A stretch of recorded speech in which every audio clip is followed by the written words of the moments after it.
Policy Committee for September 24th, 2025 to order. And I've got one quick piece of business with the agreement of my fellow Policy Committee members is on the agenda. I would like to move item 1.05, Policy 443, to the end, to the after 1.07, Policy 102, to allow us, we've all sent in some pretty significant suggestions. That'll allow us to close our meeting and have plenty of time to work on that policy, if that's all right with everyone. Okay, so we'll move on to 1.02, which is approval of the August 27, 25 Policy Committee meeting minutes. I'll move the minutes. Second. All right, all those in favor? All right. Thank you very much. So now we'll move on to 1.03, public comment. The board in this committee views public comment as an opportunity to hear concerns of the public. Public comment will be received by this committee on issues relating to policies currently being reviewed with the understanding and expectation that it is not considered a question and answer platform with committee members. Consequently, the committee will not provide a response to public comments presented in its meetings or submitted in writing. The committee will provide a maximum of 40 minutes, and all speakers will be limited to 2 minutes for their public comment. We only have 2 signed up, so our first speaker is Justin Hyde.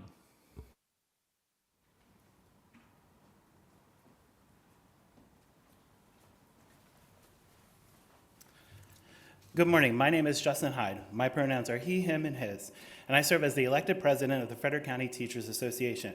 After reviewing the draft language for Policy 443, I'd like to highlight one concern, although there are many others I could discuss, regarding the draft policy inclusion of the phrase, "when doing so does not place a student at risk of abuse."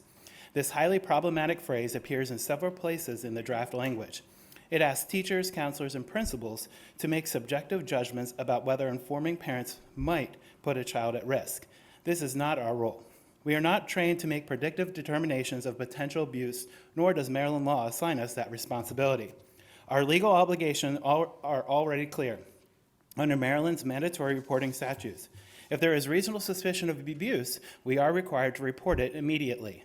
That standard is objective, established in law, and it protects both students and staff. By layering in this vague risk of abuse standard, the draft policy places staff in an impossible position. We'd be forced to guess about possible future harm without tools or the authority to make that judgment. That opens the door to liability for educators and inconsistent application across schools. I strongly urge you to remove this language. The law already outlines how concerns about abuse must be handled. Adding vague and unworkable wording only undermines the clarity educators need and the protection students deserve. Thank you.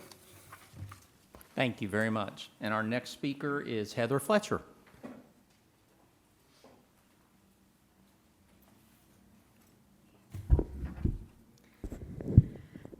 Hi there. My name is Heather Fletcher, and I am a candidate for the Frederick County Board of Education for 2026. When my kids first started at Valley Elementary School, we had a lot of sessions where we would come in as young parents, and they would teach us about how to do strategies at home and different games to play with the kids and what they were doing in the class to reinforce what they were doing in class and make sure it would stick and the kids would learn. And there were a lot of volunteers in the classrooms. And then COVID happened and a lot changed. And it was very clear when I first started that everyone knew that if the schools and the parents were working together, that would be what would be best for the kids, and that would be what would make the kids most likely to succeed. And I want to talk for a minute about how keeping secrets from the parents is just absolutely not okay. It is extremely unhealthy for these kids to have to carry around secrets, and extremely unhealthy for that relationship at home, and it's extremely dangerous. Recently at Valley Elementary School, a guidance counselor walked in and told all the students that they could keep secrets from their parents, that she would keep the secrets from their parents, that her office was a safe space. There's QR codes on these Chromebooks that can access her anytime, she told them. She told them that she would teach them meditation. Then the next day, the student that was reporting this saw a sign on another teacher's door that said, "How are you feeling today? Do you need to go see Mrs. Smith? You are teaching our kids, and if it's not coming directly from the top, you're letting it happen, that it's okay to keep secrets from the parents. It's absolutely not okay." And there's a lot more to say, but thank you. Thank you. All right, we're going to move on to 1.04, Policy 405, graduation. So policy 405, if you're following along in the agenda packet, begins on page 16. This is the first time this is before the policy committee this year. It is required to be reviewed annually, which is why we are bringing it forward today, and it was last updated in August of 2024. The proposed edits are relatively minimal, and then there's one question for the panel to consider. So in the packet on page 29, which is the red line marked up copy, on page 3, you'll see that staff are proposing to remove the reference to Regulation 416-01. As within 416-01, there is no reference to the state assessments that we indicate in the policy. So we want to take out that reference and combine the 1 and 3, or 1 and 2 into a single statement. On the same page, down at the very bottom, you'll see a footnote. The footnote references footnote 2. Well, the footnote is footnote 2, so that is a circular reference, and we are proposing to correct that typographical error. It should be referencing footnote 1. So those are the edits. The question for the panel is, if you go back a page or two, in implementation D1A, you will see that the header is state requirements for students entering 9th grade 2020 to 2021 or sooner, and by sooner they mean before 2020, 2021. The requirements listed only apply to 4 students that are left in the schools. We have 2 students in comprehensive schools that are diploma bound that are still subject to these requirements, and we have 2 students, as far as I can tell, who are in a specialized program who are also diploma bound that are still within our system. Staff have asked whether the board wants to keep this table or whether remove it because it really doesn't impact the student body at large at this point.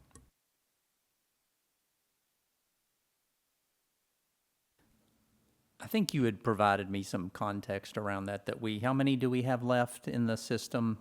4? 2 in comprehensive schools and 2 in specialized programs that are diploma bound. Okay. There are other students from that time period that are in specialized programs, but they're not diploma bound. Gotcha. Don't forget. Yep. I apologize, but go back. This is in the table you're indicating? Correct. I'm referring to 1A, and it would be removing all of the state requirements, student entering 9th grade 2020 to 21 or sooner, and just eliminating that entire table, the paragraph that precedes it, because none of it would apply. It applies to 4 students at this point. This is an annual review. If the panel wants to retain it, we can bring it back next year when hopefully those 4 students have matriculated. It's not something we have to get rid of. It's just I'm not sure there's a reason why we wouldn't. That's my question. When is the expected graduation of those 4 students? That I can't tell you. But it's got to be within, I would assume, the next few years, because at a certain age, they have to be out of our school system. Presumably. At 21, don't they have to be out? I'm going to presume that's going to be in the next few years, yes. But for at least 2 of these students, this D1A applies. At least 2 comprehensive school students and 2 specialized program students. A total of 4. So for now, since we review this policy annually, I'd move that we just leave it in there for now. We re-examine if those 4 students have graduated and moved on, then the next time this policy comes up for review, we could remove it. I agree. I think we remove it when it's not applicable. So I'll go ahead and make a motion that we move policy 405 to the board for first reading with the discussed edits. Second? Any further discussion? We'll take the vote. All those in favor of moving this forward? All right. So we'll move 405 to the board for a first reading. It's nice when I said something to somebody about this one will go fast, and they go, oh, you never know. So it's good when things go as planned. All right, so now we're going to move to what is now 1.05, Policy 444, Educational Equity and Excellence.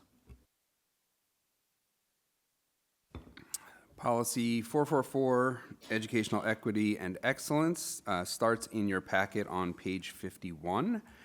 This is the second time before the Policy Committee. It was previously on the agenda for May, but we did not have sufficient time to discuss it at that meeting. It was discussed at length, however, at the June meeting. The proposed updates reflect the detailed discussion of the language that the Policy Committee had back in June, much of which was the adoption of language, Mr. Rose, that you had proposed. So to expedite the process, I'm not going to go paragraph by paragraph. I'm only going to review staff additions or questions that we may have. You'll note that throughout we have inserted phrasing such as historically marginalized groups, underserved groups. This is a nod to the blueprint, which is something that was discussed at the last meeting. I'm not going to highlight that each time. I just wanted to bring that up from the outset. So the purpose was adopted by the Policy Committee at the June meeting, so that is what that is. The definitions are, we had left those open at the Policy Committee for staff to create, so I will walk through those. The real questions here are with achievement gap and educational equality. Neither of those policies are used, neither of those terms are used elsewhere in the policy. Typically, we do not keep terms in policies in terms of definitions because it's not used. Why are we defining it? If the panel wants to keep them in there, it's your policy. You're welcome to do that. If we do keep the achievement gap, it should say at the end, underserved or marginalized, not margin. That's just a typo that Word doesn't catch because margin is an actual word. The definitions themselves are really just brought forth and realigned to current understanding of these terms. They're not, I don't think they're particularly significant changes in terms of what they mean. It's just a reframing in terms of our current understanding. The policy section is as was proposed by and adopted by the Policy Committee. In the implementation section, there are, again, this is as was adopted with two small edits. In 2G, we added local to make it establish local assessments and accountability measures. That is largely because state measures and state assessments are outside of our control. And there was a request to change in paragraph 3, the word track. It was to track results. There was a request to change it to monitor by staff. And so that we've made that change in the proposed draft. And so with that, we recommend approval and advancement to the board.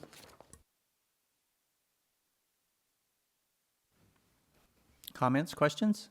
Yeah, I do. I am still a little bit, I'm not sure the correct word to use. I think this policy serves a purpose, but again, I expressed in the last meeting that unless we have really significant measures in order to determine whether equity is really being applied and being evaluated, some of the language in here, I think, would need to be amended. And I did do some research into kind of equity policies and what kind of best practices. So I think that we do, even though we're speaking because the blueprint identifies that we have to, or that it's saying that we should, put in language such as groups, particularly those historically underserved or marginalized. I feel like that is a negative statement in the policy. I don't think that it produces or connotates that we're actually taking positive action. So with that, I had some adjustments or some changes that I did not submit to the committee prior to this, but I would like the committee to consider removing that language. I would agree to keep achievement gap and educational equality. And I think those are two terms that do lend to the purpose of understanding what equity is about, and our mission in creating an equitable environment for all. One of the, I guess, language changes is instead of using the word lens, can we consider using the words framework and strategy? I think that defines better what our intent is than a lens. I think a lens is a subjective term. I think framework and strategy gives it a concrete structure in which we're going to apply those measurements for equity. Ms. Yoho? Well, I can't get into my email as I was trying to find the suggestions that I had put all in one place when I had time to actually think about it. So I think we talked about lens before. Sorry, just to pick up on the last part, because part of the problem is I found it. Thank you. Thank you. I see what you're doing. I thought I can't remember my current password. I have all my old ones. Thank you. Yes. But lens refers to, I think lens is something that came from MABE, our state organization, has been used regularly, is understood by the people that are implementing or creating the framework. And so I'm afraid that changing lens, I don't mind the word framework, but I feel like changing lens might kind of confuse the issue for the people that have been doing this, and we lose that reference then to, and even though we changed, I know Mr. Rose before had changed the exact wording of the things from MABE, it still kind of refers back to that. But that's just my initial thought. I'm going to look this over. Zach, thank you. The only thing I'll point out on the use of equity lens is that in definitions, equity lens is defined to mean a framework for evaluating.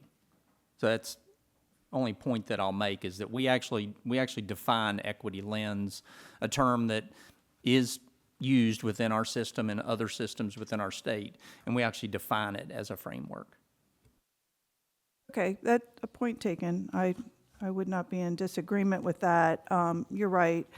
I don't know. To me, it just is a subjective kind of perspective when you're reading that, and that it could be dependent upon the person who is looking at that particular set I honestly see information. your point, particularly when we use the word lens in just conversation. I think it's unfortunate that we have to assume that people will look at our definition of what we're talking about. Maybe we should talk more about that when we discuss equity lens, is what we're defining it as, so that there's no confusion within the public about what we mean by that. Equity lens is also what is used in COMAR. There you go. So I hope our definition helps to emphasize what we mean.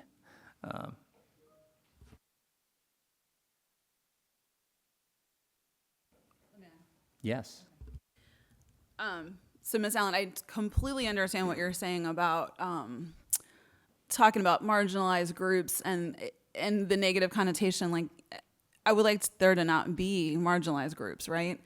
But that is kind of how we measure progress and how we measure what we're doing. Like, for example, I sit on a school improvement team at my high school, and so we talk regularly about some different initiatives that we're doing to specifically target certain groups with different efforts to help to kind of push the equality option, right? So I feel like if you don't say that, which it is, as we said, part of the legal definition, I feel like you have to say that in order to know exactly what we're doing with it. Do you know what I mean? Like if we're a policy on equality and we're looking at equity and excellence in education, I think the definition has to cover all of that. And I've said before, I would love to not have to label groups, right? We talk about all the different populations that we have. We have a really diverse population here. But without saying the marginalized groups and without acknowledging that we have inequity, I think we can't push forward our equity efforts without defining that. So I feel like that language needs to stay. Okay, do we need to make a definition of what marginalized groups are or underserved groups? I mean, do we need to add those definitions so that it is clear about who we're talking about and who and how this equity lens will be applied?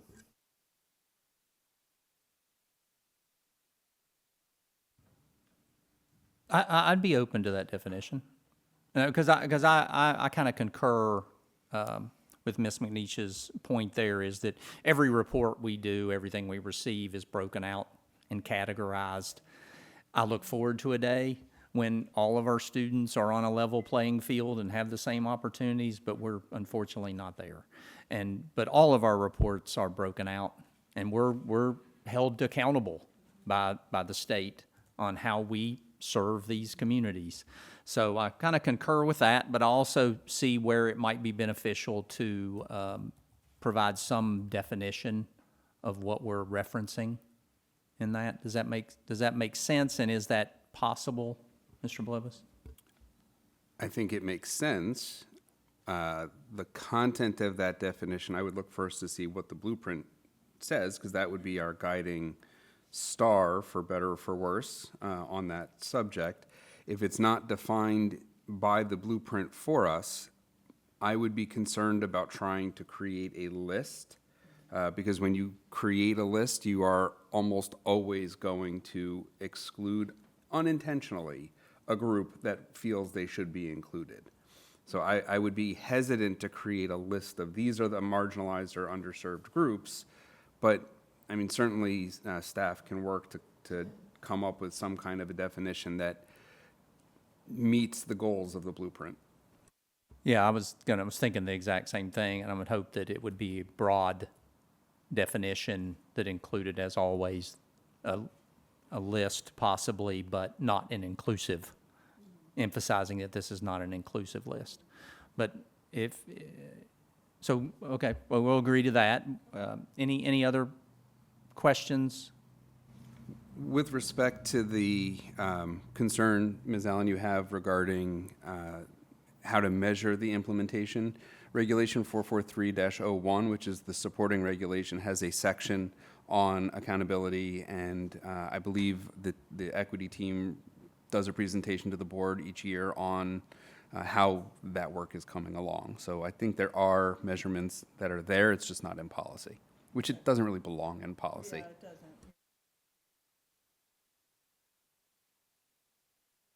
So I think the only open question, I just want to make sure I understand, are we keeping the two definitions that do not otherwise have use within the policy? I think for now, I'd like to keep those definitions because they are widely used within our system. While not used in our policy, they are widely used in our system. So I just think for usage, let's keep them in there. That's my opinion. I would agree. I see consensus on that. Fair enough. All right, so are we good to move this on to the board for first reading? We need a vote. So I would make a motion to move it on to the board for first reading with the changes that we have discussed in Policy Committee 924. Second. So all those in favor?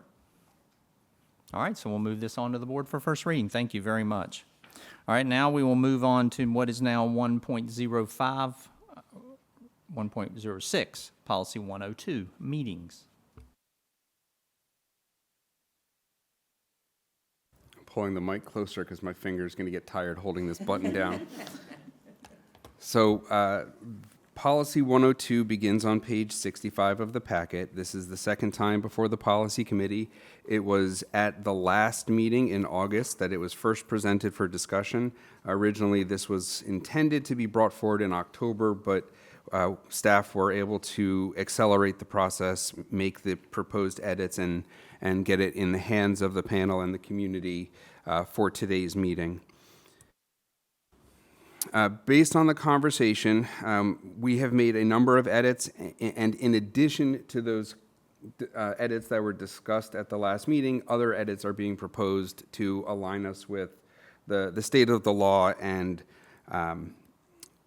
updates that staff felt were necessary. And so this one I am going to walk through in more detail because it is going to take a bit more time. The red line copy begins on page 77 of the packet for those who are following along. In the policy purpose, it remains unchanged except for to correct the board's name, which should in its first instance be the full name, which is the Board of Education of Frederick County.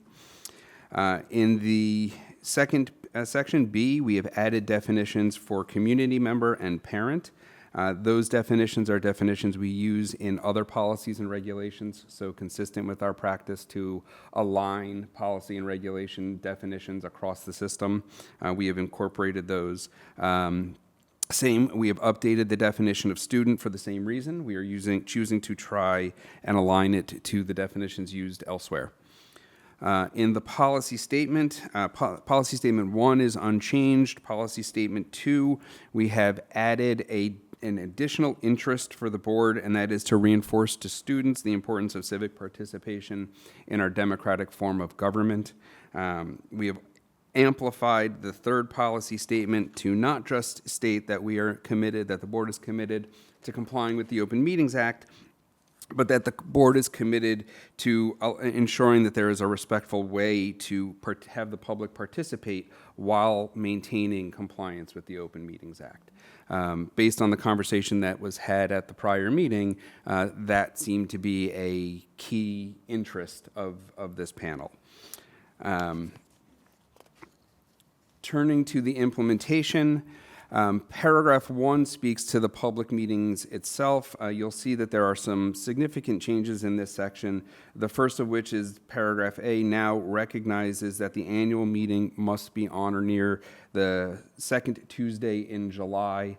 I know we all enjoyed having no meeting in July this year, and that was a function of the switch over from board docs to Granicus Peak, but the law does specifically say, that is in section 4-107 of the Education Code, that we have to have a meeting in July for what is your annual meeting.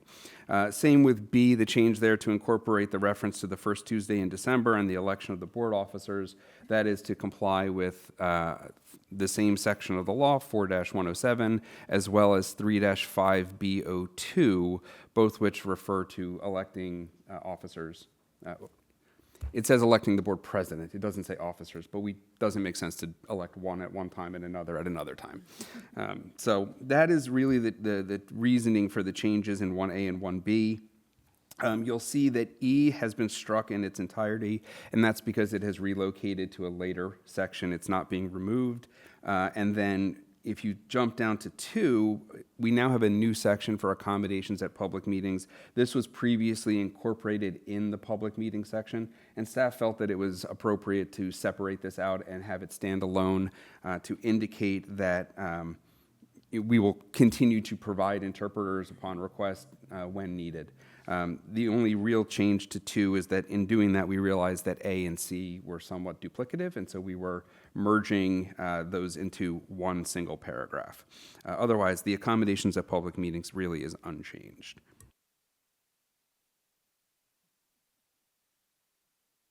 I need a mechanism just to hold it.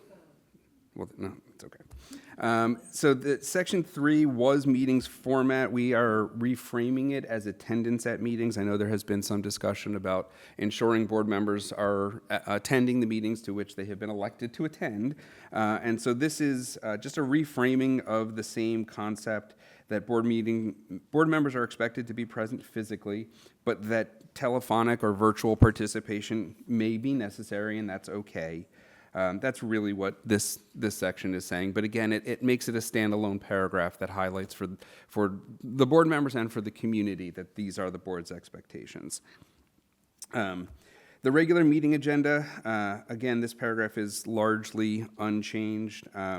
There's a clarification in A that the superintendent's in the process of preparing an agenda for the meeting. It's not with the entire board, it's with the board officers, and that's consistent with the practice.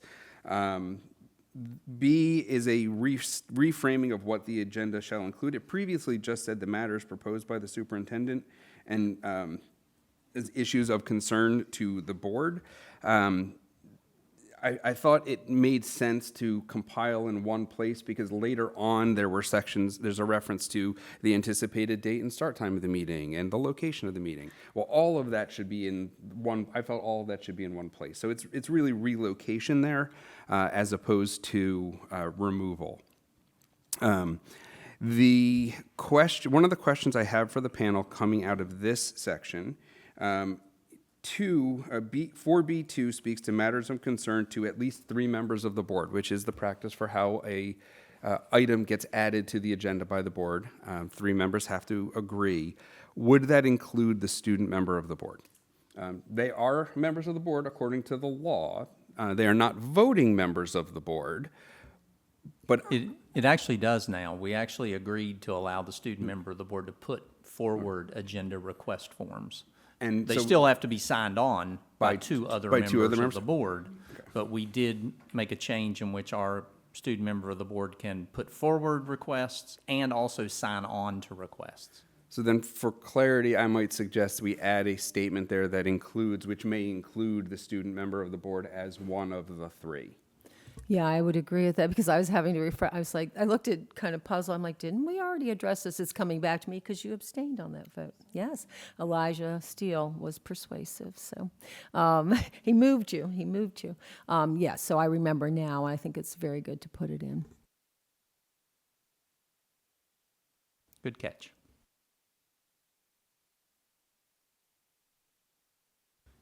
So the only other change in 4 is to delete paragraphs D and E. E is where you see the statement about the anticipated date and the start time and all that. D is about the board setting aside time for open discussion and prioritization of potential future agenda items. That's listed in the agenda. It's in F, and I didn't think that the explanation there really required a double reference. I don't know that it added much to the policy to include that.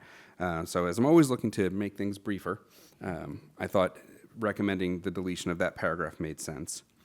In paragraph 5, the conduct of the meeting, this is where you're going to see a little bit more of a technical changes. There's no change in A. B is to clarify that it is for elected members of the board constitute a quorum, because this is a voting issue and the student member of the board is not eligible to vote. Wanted to make it clear that this is a for elected members. The way the third paragraph, paragraph C, was previously written was awkward and confusing. That's the kindest way to say it. It talked about disqualification because you have a personal interest, but that you may be able to come back and vote on it depending on whether your vote is necessary to have a quorum. It was very confusing, and it's not at all consistent with Robert's Rules of Order, which we're not required to comply with. We can set our own rules, but it's not consistent with Robert's rules. If I can just, because I thought that was the craziest provision, but that's not just us. That is somewhere else. I got that from Mabe also when I had training with them, previous people, so this goes back a few years. I thought it was absolutely insane. You can't vote because you have an interest, but if your vote's really needed, where it's going to count more percentage, then you can. But it's not just us, and that one, because I think that was one of my questions, I think that's somewhere else that we may need to do a little more research. Well, Can we not decide ourselves, like, how that's going to go? I mean, We absolutely can. We have chosen to follow Robert's rules, except as how Maryland law or our policy dictates otherwise. I'm not aware of any Maryland law that relates to this, and we can choose to do something different than what anybody else does. We can also choose to deviate from Robert's rules. Now, I will tell you, Robert's rules, Rule 45.4, and if anyone's interested, I have the book upstairs. You're welcome to come to my office, and I'll show it to you. It specifically speaks to when you have a conflict of interest, a personal interest, whether pecuniary or otherwise, it says that you should abstain. It does not say that you are ineligible to vote. It doesn't say that you have to not vote. It leaves it up to the individual to decide whether they should or whether they will or will not vote. And if they choose to abstain, that is still a vote. It doesn't change quorum. You're present. That's what defines whether you have quorum. That's why the way this was phrased was so odd to me. And I'm actually more interested in board members, all voting bodies, that you declare what your position is and why it might be considered that you abstain, whether you abstain or not. I think it's important for the public to know, I have a personal interest in this, but I don't think it's going to affect my voting. I'm going to vote. Public knows that, or abstain. yeah, I agree. I think you have to announce that to the public and have it on the record, because I think that might fall to ethical provisions too. You know, I mean, if it is revealed later on that there was a significant financial interest that you had and you voted in favor of it, then it should be on the record that you've noted that and the board has agreed to allow the vote. Yeah, because I think in the past, we've had abstentions where people said, oh, I know somebody that works there. Well, I don't think that's grounds for abstention. I think you have to share that with the public, that you have a relationship, and then I think you have to make a choice, is it ethical? And you're subjecting yourself to a possible ethical complaint if you vote and it's discovered that you had a larger connection to an organization or whatever the voting is on. But I think some people have taken it too far. I'm going to abstain because my brother, sister's uncle is, yeah. When I first came on the board as a retired teacher, it was suggested to me by former legal representation that I might need to abstain from votes where we did medical coverage, healthcare. And I went, oh, okay. And then I talked to Brad Young, who was president at the time. He said, no, most of us would have to abstain because most of us take the healthcare. And then in our MABE training at the time, it said, even if you're a retired teacher, kind of thing, you're not voting just for yourself. You're voting for a group. So it kind of waters down the impact on your specific self. So that was interesting. But again, that was recommended to me that I should abstain unless I was needed to make a quorum. And that's why it's come up several times. If it's not anywhere in Comar, I'm fine, get rid of it because I thought it was crazy. But I know it's been brought up on multiple occasions from multiple sources. So I would just say let's keep researching it and make sure we don't have to do it because I'm all for getting rid of it. I thought it was silly.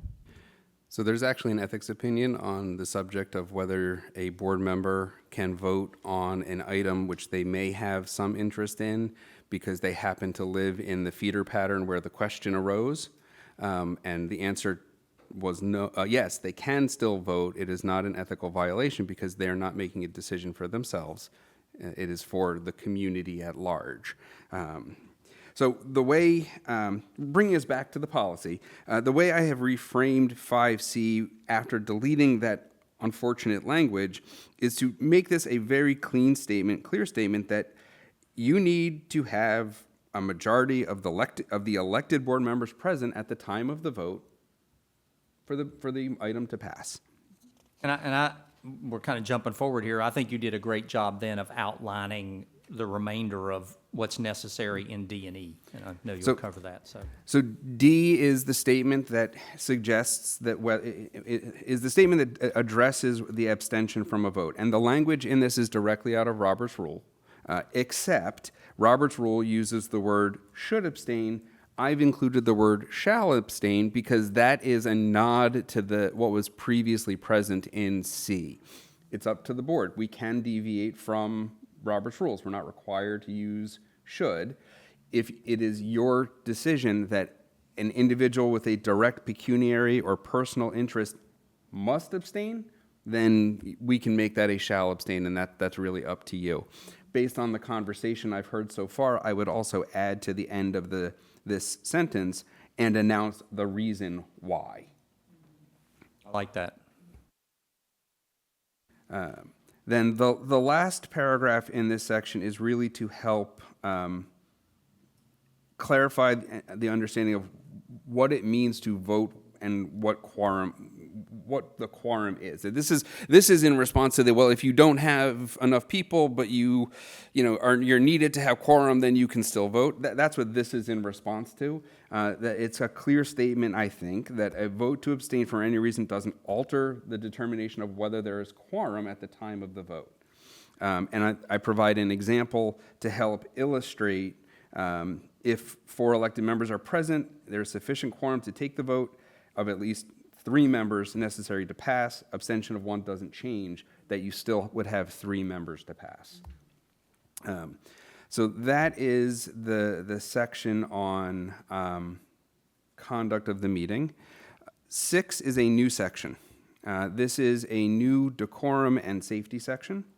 Paragraph A actually existed previously in the policy. It is not verbatim, but was relocated up, and I actually reframed it to match the wording used by the policy adopted by the Howard County Board of Education. I actually felt that in this one instance, I thought their wording was very, very straightforward and clean and understandable with clean expectations. So I don't do it often. I don't steal from my colleagues very often, although I do look at them to see what they have to say. I thought in this instance the language was very clear. B is, again, a nod to the conversation that was had previously about expected civil behavior. I want to highlight here that there's nothing in this section of the policy that prohibits someone from using profanity, from using coarse language, from using imagery that could offend.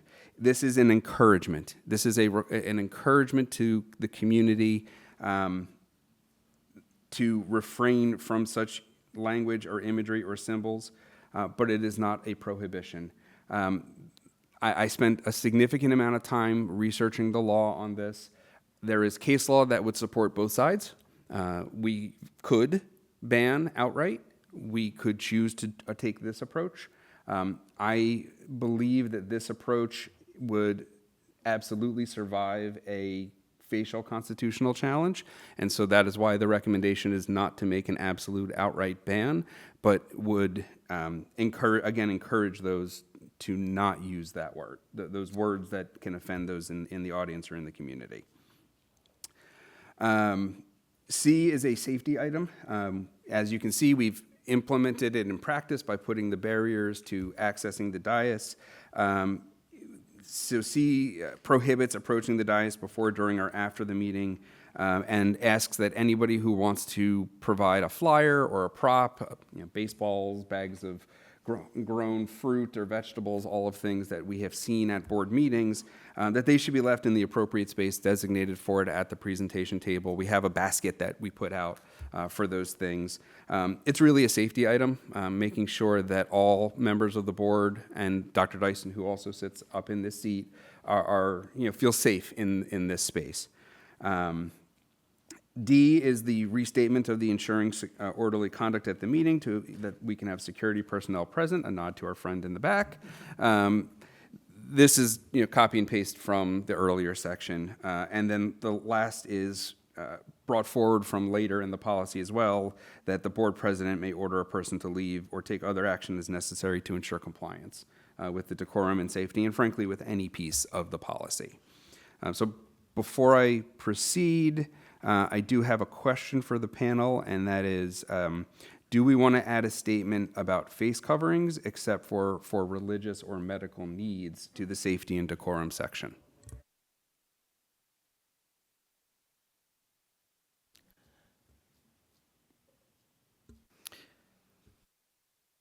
I don't know. I'll have to think on that. I would say immediately my response would be based on the experience that we had, on September 10th, that, yeah, there's attire that's inappropriate to be, and we do speak to that somewhat in this section, but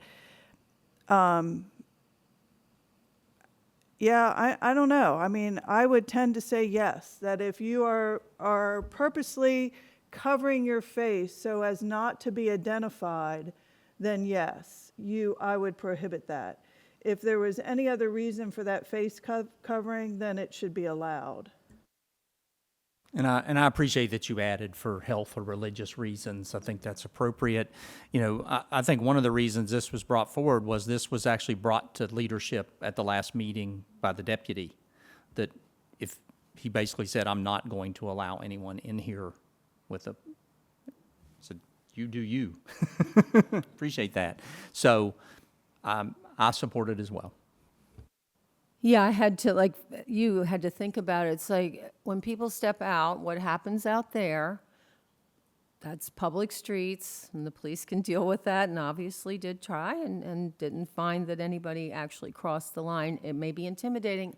I know people that could see, because I could not, were a little worried that they were going to come in, and had they have come in, that's when I think we say, And so I'm also in agreement that unless there's the reasons you give, you show your face, so.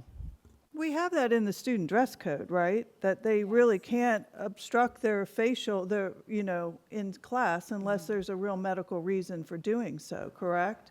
I mean, that is, Yes. we would be following, right? It would be consistent with our expectations in our schools. So I would support adding that language. I support that as well. I think it's a public meeting, so it's public. And when you get up to speak, you have to give your name, and it's important to know who's who. I think anonymity doesn't have a place here, but certainly health reasons, absolutely. I mean, if I was sick, I would say, hey, I'm sick, I'm wearing a mask today, and I would let you guys know that. But otherwise, I think this is a public forum, so it needs to be public. All right, so continuing on. Wait a minute, can I had, because apparently I had a lot to say on 102.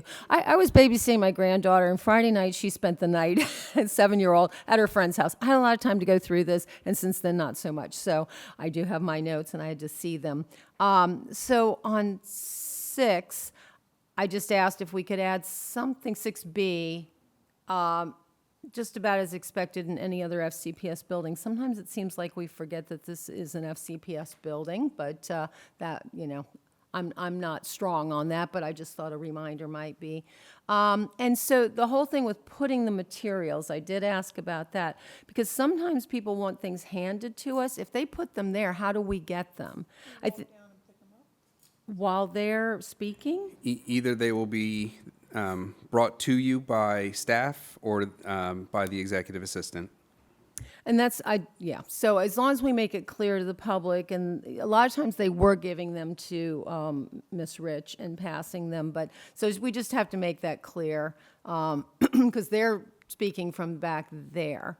I do like how that was clearly stated that if you're handing out something that you're taking your own time, that needs to be done before. Let's see, I think I had one more thing. Oh, no, that was all for that. No, that wasn't. We now have the dais blocked off, but after the meeting, I know the student member wanted some students to come up. Can we maybe it muddies the water, but it even was very specific about before, during, or after the meeting. So it is specific about before, during, and after, and that is, again, this is a safety question. And while I like to think positive thoughts about everyone in our community, there are too many instances where we hear of events happening in this country that just are so unfortunate. As recently as this morning, there was a mass shooting in Dallas. The concern, Ms. Yoho, is that even after, while someone may want to come up to speak with you, they may hold Nancy, Ms. Allen, in ill regard and decide they want to take a swing at her right then and there. I don't think that's fair to Ms. Allen. I don't think that's fair to you. I don't think it's a safety issue. I think it's a safety issue. And I think the best solution there is if they want to talk to you, they can get your attention, and you can go down into the audience space and have that conversation. And I totally get that, and we do a lot of that. Alex wanted to introduce people to the entire board. That's where it becomes, but I get we have to set the parameters for safety, so I'll move on from that. And I think as we go through this, for even future SMOBs, I would encourage them to maybe let us know, hey, I got some folks in the audience, maybe after the meeting you could come down. I'd love for you to meet them. So turning to the public comment section, and I'm going to preface this conversation with, this is another section that I spent a significant amount of time researching to make sure that every item within it is constitutionally sound. I did not include anything that I thought would not pass constitutional muster. If I could, before you start here, I wanted to make a comment because this includes, there'll be comments in here in 7 that are included in 6. I made some comments and advocated for some language within this policy around language that I believe is clearly supported by case law, but I also understand the requirement that it's neutral on subject. So I understand that can place undue pressure, particularly maybe on board leadership, to determine, are we being neutral? So that's what gave me pause. I would hope our community is better than that.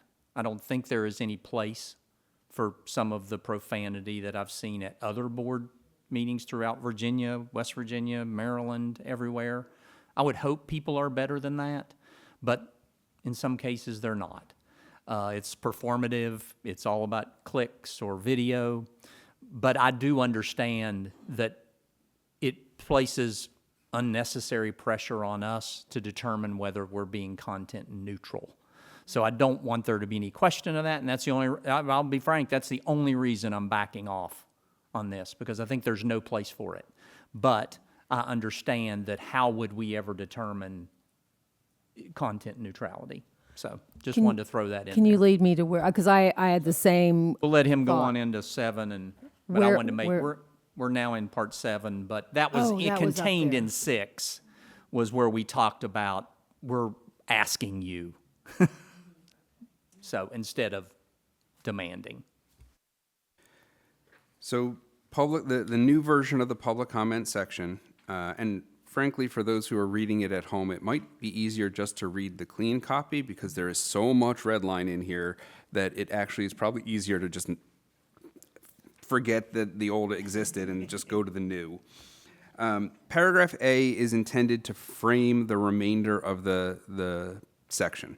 It outlines that there are really 4 ways to present comments. During designated time in the agenda, in response to an action item by the board, a motion, in writing, or through a listening session. The remainder of the paragraphs are organized by that method. So starting off with B, you have your pre-registered public comment. The public comment statement that the board president reads before the meeting is unchanged. That is now articulated, though, as this is what will be said at the start of public comment, with room for the board president to deviate within his or her discretion as needed, because things may come up that you want to give them some flexibility in that statement. 2 defines the amount of time that is allocated for the designated public comment section. It was 60 minutes previously. It remains 60 minutes. I asked the panel, I did before, and I will ask again, do you want to keep it at 60 minutes or do you want to reduce it to 40 minutes? In conjunction with that, it also speaks to the 3 minutes per speaker. I ask again, because I asked it before, do we want to reduce the 3 minutes to 2 minutes? If you reduce it to 2 minutes and 4 minutes and 40 minutes total, you still have 20 speakers. If you reduce it to 2 minutes and keep it at 60, you actually give 10 more individuals the opportunity to speak. I'm going to pause there and get direction. I think I mentioned in my board comments 2 weeks ago that I support us keeping it 3 minutes for a total of 60 minutes. I do too, and I would say we could eliminate board comments and then add some time onto public comments. You heard me also advocate for that, so.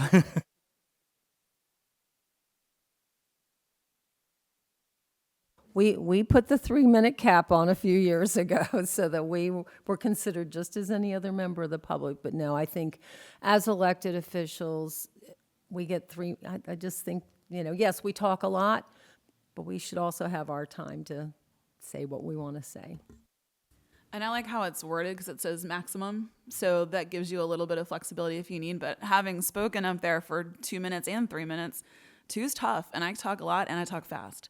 And that's a lot. So I like it at 3. And I like it an hour. I don't think it needs to be more. But I definitely want to hear from the board too. So I think that's really important because it'd be weird for you guys to go give public comment. That's not your role. So anyway, I like the way it is, exactly the way you wrote it. I think the reasoning behind eliminating board comments, period, is because we do have an opportunity throughout the whole board to make our positions known on items that are action items and even on information and discussion items. So That was my thinking as well. My other point, when we had the discussion around 2 or 3 minutes, the reason I sided with leaving it at 3 minutes is because the initial public comment is a general public comment. You could come here and speak to one specific policy, but you could also come and speak to 3 different agenda items that are up for that day or issues that are before the board. So that was the reason I ultimately sided with keeping it at 3 minutes, because it's general public comment. You'll see later where one of my recommendations is in here that when you speak on an actual agenda item, 2 minutes, because you're speaking to a specific agenda item, and I think 2 minutes is plenty. So I think I have my direction. Continuing on, in the prior iteration of the policy, there was a paragraph statement about what would and would not be accepted as public comment. I have broken it down into separate paragraphs in lists because I think that makes it a little easier to read. So the first is that the board will receive public comment during this period on what used to be a more generic, the school systems, issues relating to the school system. It's now a more detailed, the operations of the system, board policies and governance, and current and past agenda items before the board. The next paragraph is that the board shall not receive public comment, and you'll see that what was there previously has remained. We're still going to prohibit issues related to individual personnel issues, complaints identifying individual students or matters that are on appeal, advertising or solicitation, still not okay. What we have added to this, and again, I have done the research, so I am confident that these are constitutionally protected, is if the board president determines that your comment is an irrelevant statement, and I know that's kind of an awkward phrase, but that is the words used by the courts, then the board president has the right to shut down an irrelevant statement. And an irrelevant statement would include something like a personal attack on a board member or staff that is unrelated to board business. So, for example, if I wanted to stand up at public comment and say, you know what, Dean Rose is the worst insurance broker I've ever seen. His policies are terrible. Well, that has absolutely nothing to do with board business. That is an irrelevant statement by its very definition, and the board should have the right to shut that down. Personal attacks on audience members are irrelevant statements because the audience members are not conducting board business.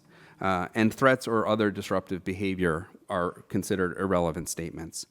The board shall not receive public comment that is a political campaign speech. Ms. Fletcher, when she stood up to public comment earlier, she indicated that she's a member, or she's running for a seat on this board in the 2026 election. I don't think that makes it an election speech. There's a difference between identifying yourself and standing up on the stump. And I think this is not the forum for standing up on the stump. This is a limited forum intended for educational purposes. So I think that the distinction can be drawn, and eliminating political campaign speech is appropriate. And then lastly, the elimination of, or the refusal to receive public comment that is pre-recorded audio or video by someone other than the speaker. My understanding is that this board's interest is in hearing this community. And that this is, the audience members here, the individuals watching at home, these are the individuals that this board wants to hear from. And recordings from individuals all across the country do not inform this community's interests. And so that is why that is proposed. I would say also that they can email that to us, although we have trouble sometimes with clicking on links. Becomes a safety, cyber safety issue. But there are other ways they can get those to us if that's what they want to. During COVID, we got a lot of emails on scientific testimony and things that actually were relevant. Excuse me. There was something.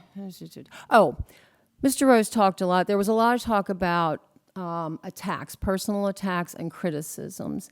And I know Ms. Allen had said, no, I'm not for that.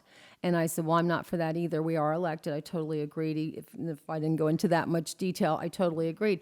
But then Mr. Rose qualified what an attack is, and it's, as you said, something that's not pertinent. People can come and say to us, or throw our words back at us. Absolutely, that's fair. They can question whether we're competent or capable or what. That's fair. But criticisms, absolutely. Personal attacks, I agree. I've come to see the difference, and I agree. That really just has no place. It's not productive. The one thing I would like to see, and I don't know where it fits in, because I don't really see it here, it's personal attacks on audience members, but the fact is the speaker is here to address the board, not the rest of the audience. So if that could be put in, because I didn't really see that specific. I feel like there is language somewhere that speaks to that, but maybe I dreamt that.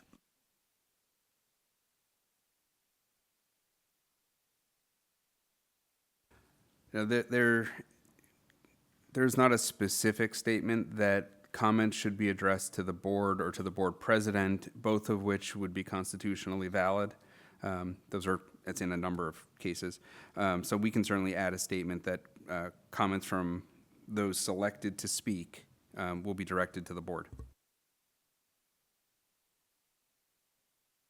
I guess we do make an assumption that when somebody does provide public comment that they are speaking to us, in general or specifically, yeah.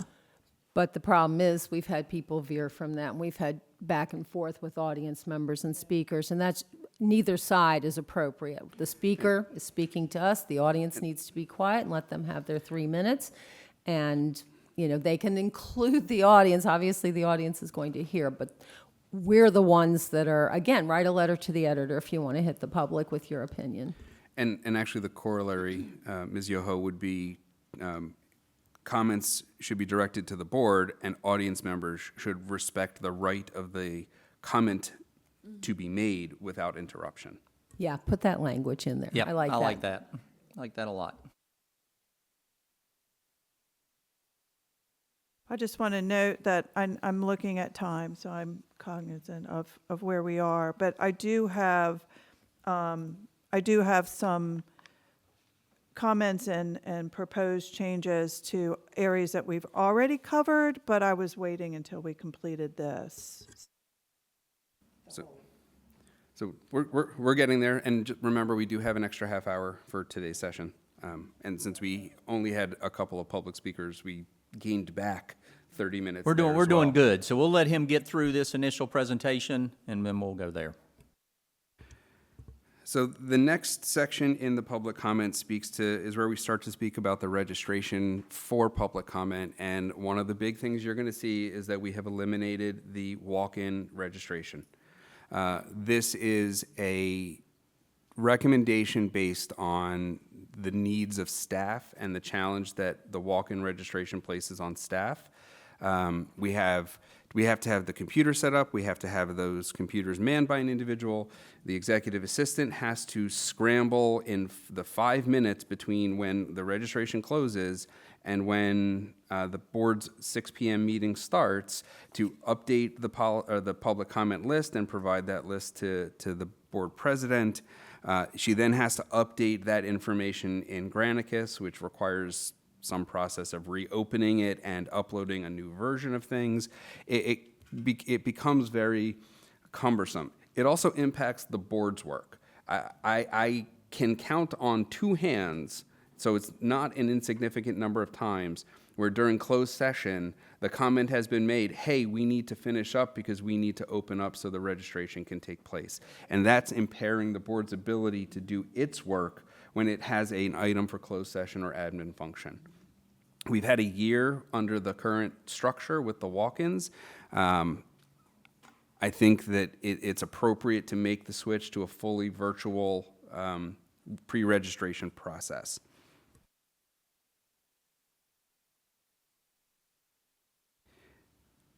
The period for registration is unchanged. It's still 5 days before the board meeting is scheduled, closing 2 days before, so Ms. Rich has the time she needs to communicate with those who've been selected. The next section is a limitation on who may register.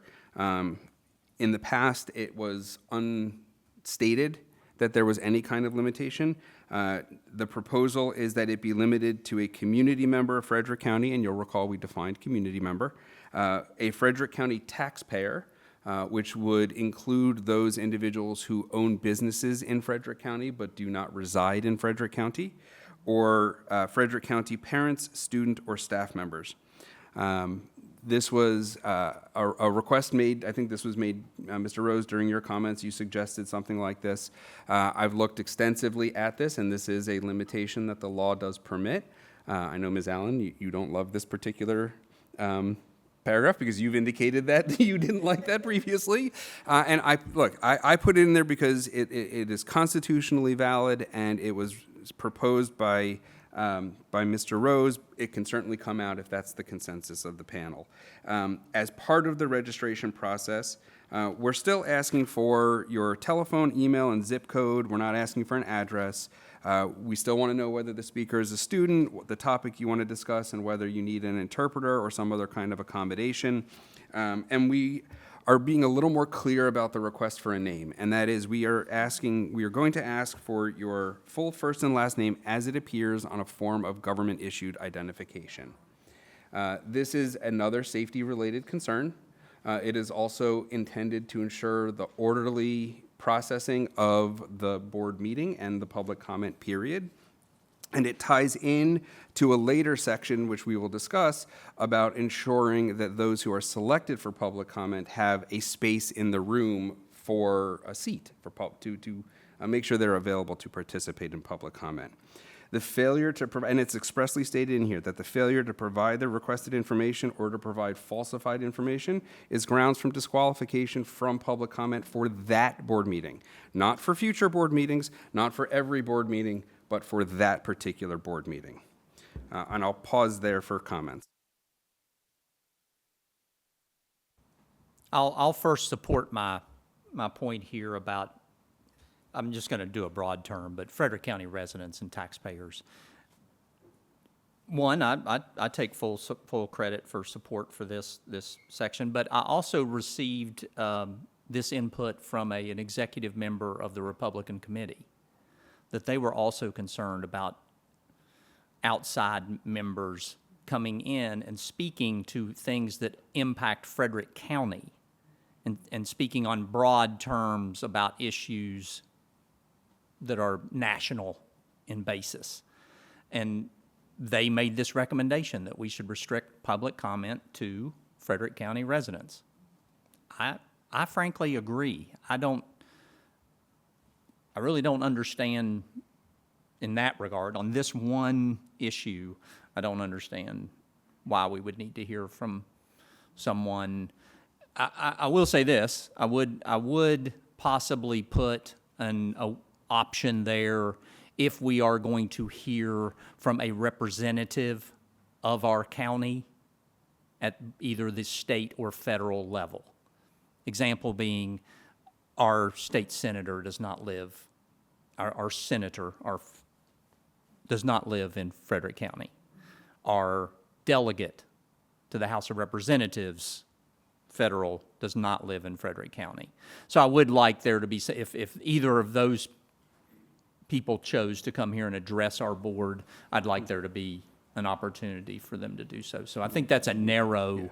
We can add local, state, or federal representatives, because even some of our county officials are going to not live in. Correct. Frederick I mean, County. we have delegates in the northern part of our state that represent Frederick County but live in Carroll County or Washington County. So I think it's important that they're able to come here and represent their constituents. So that's a little thing that I thought over when I thought, oh, wait, we're going to have people that may want to come here and speak on behalf of their constituents that they represent, Frederick County, but live in Carroll County or Washington County or elsewhere. So that's one thing I wanted to add as a way, another addition. Okay, so I appreciate that, Mr. Rose, because I really did, my question was, what's the purpose of restricting those outside of our community from providing public comment? And you know, I think back to, you know, a lot of the hot topics that we've discussed over the past 2.5 years. And, you know, there's been experts from national organizations and state organizations that have come to present their position, and I would welcome those people to provide, you know, information to the board that should be considered, you know, when we're making decisions, because I think some of our decisions are not just, you know, they're going to impact our students here and now while they're under the Frederick County Public School umbrella, but they also impact the student later on in their life too. So I don't think that we should, I don't agree with limiting it to Frederick County residents and community members. You know, people at the all over the state pay their taxes, and those taxes are then distributed statewide. You know, it isn't, you know, Frederick County, your local taxes, yes, but at a state level, you know, they have a stake in the game too, how Frederick County is managing the money that they give. And then my last thing is about the walk-ins, and I understand the burden that is placed on staff and the timing of how the walk-ins are managed. But I will question, is this not an equity issue? Because I think there are a lot of people who do work in positions during the day that do not have readily, you know, do not have access to a computer. They're not there looking at their emails every day or have the ability to log in. There are people who have, you know, disabilities that are not apparent, not visible, that, you know, may prevent them from getting online and signing up. You know, I'd like us to take a look at how we might be able to manage that differently. Maybe manage it at the front desk if we have staff up there that are there present, you know, people. I don't know. I'm not saying that that's the answer, but to take a look at that. I was going to comment on the how to register for comment also, because you're exactly right. There are a lot of people that don't have access or maybe wouldn't know how to access that virtually through the traditional process that you can pre-register. So I don't know if there's a different way that we could allow pre-registration. I understand the chaos that can happen, and we don't want to keep the board, we don't want the board to cut your meeting short, but we want to make sure everyone has access to speak. So maybe we need to think about how people are able to pre-register, and that it's not just online. It's not just online, it's also via telephone. There's a number, and I think it got cut out, but it needs to be put back in, that it's via the board's website or through a phone call to the board's executive assistant at a designated number for that purpose. That's awesome. That's exactly what I wanted to make sure. I've only done it walk-in or pre-registered, I think. And the I'll have to come back in a sec. I was just going to ask about the phone call, because I thought there was something, but I wanted to make sure. The other thing that just crossed my mind, because I could go both ways on that, and I understand for the logistics, we change the policy, we see if it's not working, we bring it back, which I know is not, nobody wants to say, bring it back. But if it's just to tweak it on something like that, hey, it's just not working, the registration process, we're getting a lot of complaints, let's revisit that one part. I don't think that's asking too much at all. The other thing is, we have to remember that people can always get us through email. So if you want to have an expert that lives in California give us information, email. And then they're not restricted to 3 minutes. Again, the links might be problematic, but there are other ways of getting us information. As a board member, I've met with any number of community members, typically with at least 1 or 2 other board members, just so that we're all hearing things, and then we don't have a quorum, but many, many times. And I know, because I was at a meeting with Miss Allen, and I'm sure Mr. Rose constantly is talking to people, all of us do in the community. So that's always another option of meeting. This is one aspect of getting to the board with public comment. And I'll only remind that this is public comment.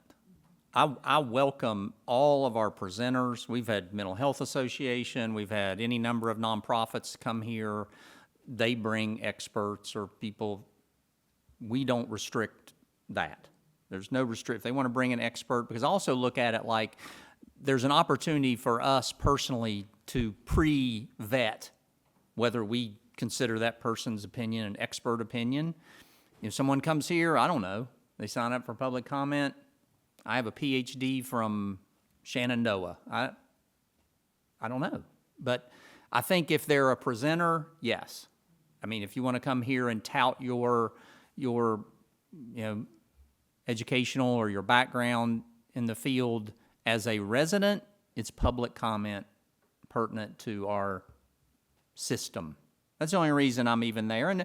And really, I have to admit, my discussion around this with other members of the community, not on one side or the other of the political spectrum, is what swayed me to some extent on this, is that we want to hear, and I would argue that the vast majority of our public comment comes from Frederick County residents, but occasionally we have received complaints on both sides about people coming in here that have no stake in our system.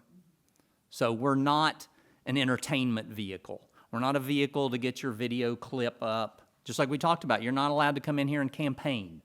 It's similar to the same thing to me. I'm not, if we took this to the board and the full board said, you know what, I'm not comfortable with that. Same thing about, I'm not so stuck in concrete on any of these items that we wouldn't take it to the full board and someone give pause. You know, I want to give us every opportunity to say the part about signing up in advance.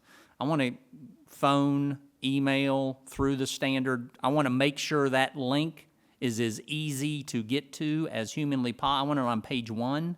I want to make sure you just click, sign up for public comment, and you sign up. Or you can call, and you can sign up for public comment. This didn't come from just board members or even members of the community. This also came from security personnel, that there are rare occasions, but we have people lined up here around the block arguing over who's fifth. And That's a problem. And that's an area, we can't take control of the behavior that happens out on that sidewalk, but this is one way we can alleviate concerns about the behavior that happens outside on that sidewalk. There is also, and I appreciate the discussion about how people will enter and exit this building, and we're actually going to have discussions about that in the future, and that may also impact how we address this. I always point out to people, these policies are living, breathing articles. We have changed, obviously, we've changed the length of time that people can speak. We've changed the length of time as total. We've changed when. We've changed how many. So it's a living, breathing document that we are more than welcome to adjust based on, what I would hope is no one came here today to speak on this policy. We haven't heard anyone come to our board to speak necessarily on this policy. I welcome comments, and I would hope if we move this forward today to first reading, that will promote some people to come and share their comments about this. I think you have had comments about this policy at board meetings, just not directly stating about policy 102, because we've heard a number of people We've heard comment comments about First Amendment rights and that First- type of thing. I'm talking about like specific issues like this, how to sign up, decorum, that type of thing. So I welcome when this gets to first reading, because as we know, first reading can send this right back to us. So if we hear enough public comment to say, you know what, I'm just not quite comfortable with that, or they raise concerns, or we actually hear from a community that says, I have no internet access, because that's an equity concern. I want to hear from people like that. So I welcome them to call us, email us, reach out to us, and remind everyone that this is a living, breathing document that can be changed. Thank you. We'll just stand right now to disagree on that. And you're right. This is the policy committee making changes for the board, the full board approval and review and discussion and approval. I did have a question, though, about the verification of the individual, and we really haven't gotten to that section yet, so I can hold that and wait until we review that section. But those who are selected for public comment, they do have a reserved seat. But how is that verification? Like, are you going to ask for their ID when they come in? Yeah, that is what the subsequent section, you're referring to section 11, that we're going to have seats designated, numbered 1 through 20 for the public commenters, and in order to get into your seat, you're going to have to show a staff member, here's my ID, oh, yep, my ID matches the name on the public comment list, take your seat. But that is getting a little ahead. So just to bring it back a little bit, we've tried to, once we have individuals who have registered, we have tried to clean up the selection process. It seemed a little complicated previously. It's very simple now because we don't have to reserve slots for, if this is adopted without the walk-ins, we don't have to reserve slots. We don't have to say, well, if we don't use all of these, they'll fold into that. It's now just 5 students get prioritization. It's first come, first serve. 5 students get prioritized, and if we have more speakers who want to speak, then slots available. If you spoke at the last meeting, you don't get prioritized. Someone who did not speak at the last meeting is going to get priority over someone who did. It's a 1-meeting look back. It's a very easy way to look back. It ensures that we hear from, or this board hears from, a wide breadth of individuals.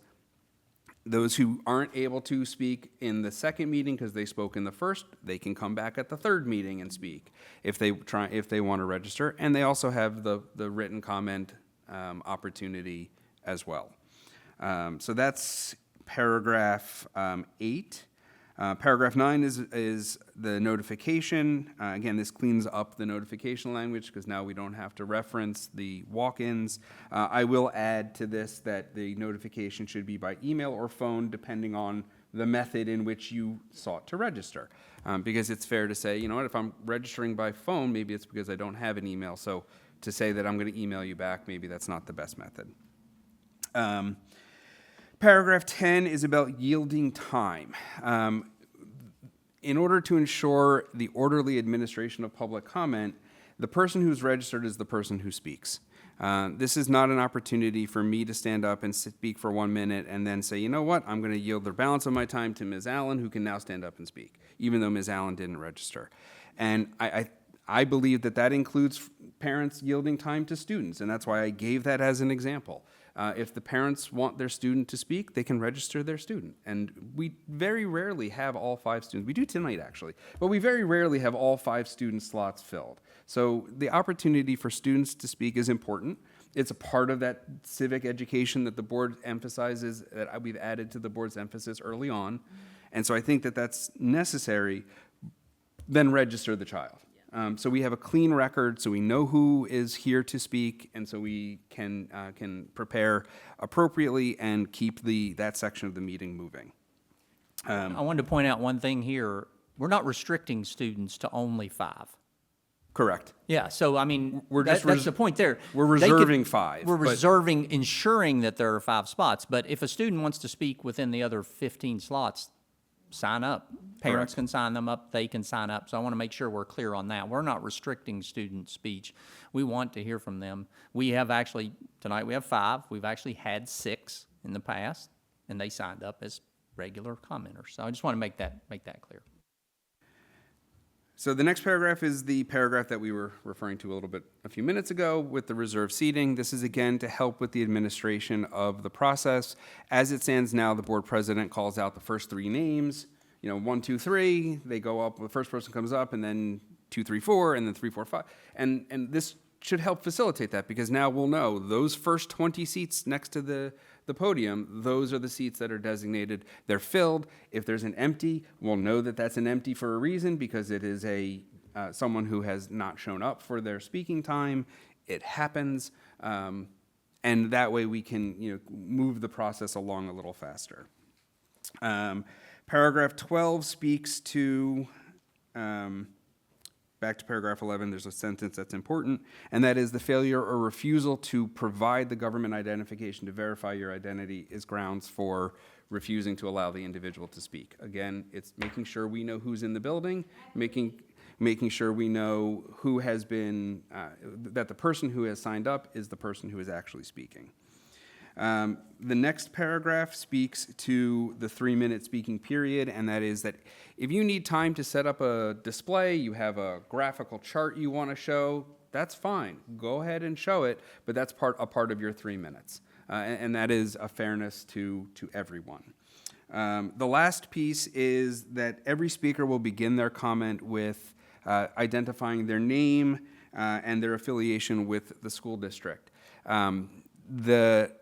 We ask at the start of public comment, but we don't always hear that. And that's really a matter of making sure the record is clear. Again, this has been assessed constitutionally for whether requiring you to say your name and not where you live, but that you are a resident of Frederick County or a taxpayer of Frederick County or a student in the school. That is a permissible constitutional limitation on allowing And county for council speech. already does this. So that's the entirety of the section on the pre-registration period. C is the public comment before board action. It is much more abbreviated. Prior to each board action, the board president will announce the opportunity to receive comment. Each individual who wishes to speak can approach the podium 1 person at a time. You're given 2 minutes for public comment in this context. The only subject that can be discussed is the subject of the action. And again, we ask that you identify your name and affiliation with the school before speaking. And this is limited to 10 individuals. So I do have a question. but we're not going to vet these individuals. So an individual who got up to speak, if they were not a member of Frederick County, or not a community member of Frederick County, not a resident, how is that going to be handled?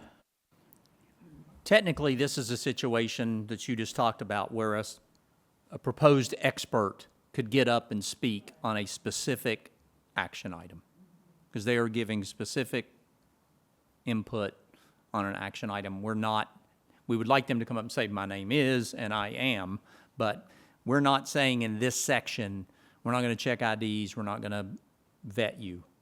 So this is the opportunity to speak on that specific item for anyone who chooses to come because of the particular agenda item. So the panel could choose to impose a limitation there that says, after identification of your affiliation with the school district, if you don't say that you're a Frederick County community member or a taxpayer in Frederick County because you own a business, or a school staff, parent, student, or a local community, or local government, state government, federal government representative, the board president could take that and say, you know what, you do not qualify, and we could include that in here if that's a limitation that this panel wants to make. This is an area in which, when we're talking about specifics, I'm okay with some broad opportunities. Yeah, I would be in agreement there, yeah. I wouldn't place any additional restrictions on the individual. The restriction is they're standing to speak to that item. That's the restriction for 2 minutes. I'm okay with that being a little more broad. And the president does have the opportunity, if it isn't specific to that item, that she can ask them to step down. Correct. Correct. You stole mine. No, I think the protection in this situation is the irrelevant comments that we covered in a previous paragraph. I think that takes care of it right there. And it's a 2-minute spot too. And if you're going to sit through long enough to get up and speak at an action item, obviously you really care about it. So it'll probably be relevant.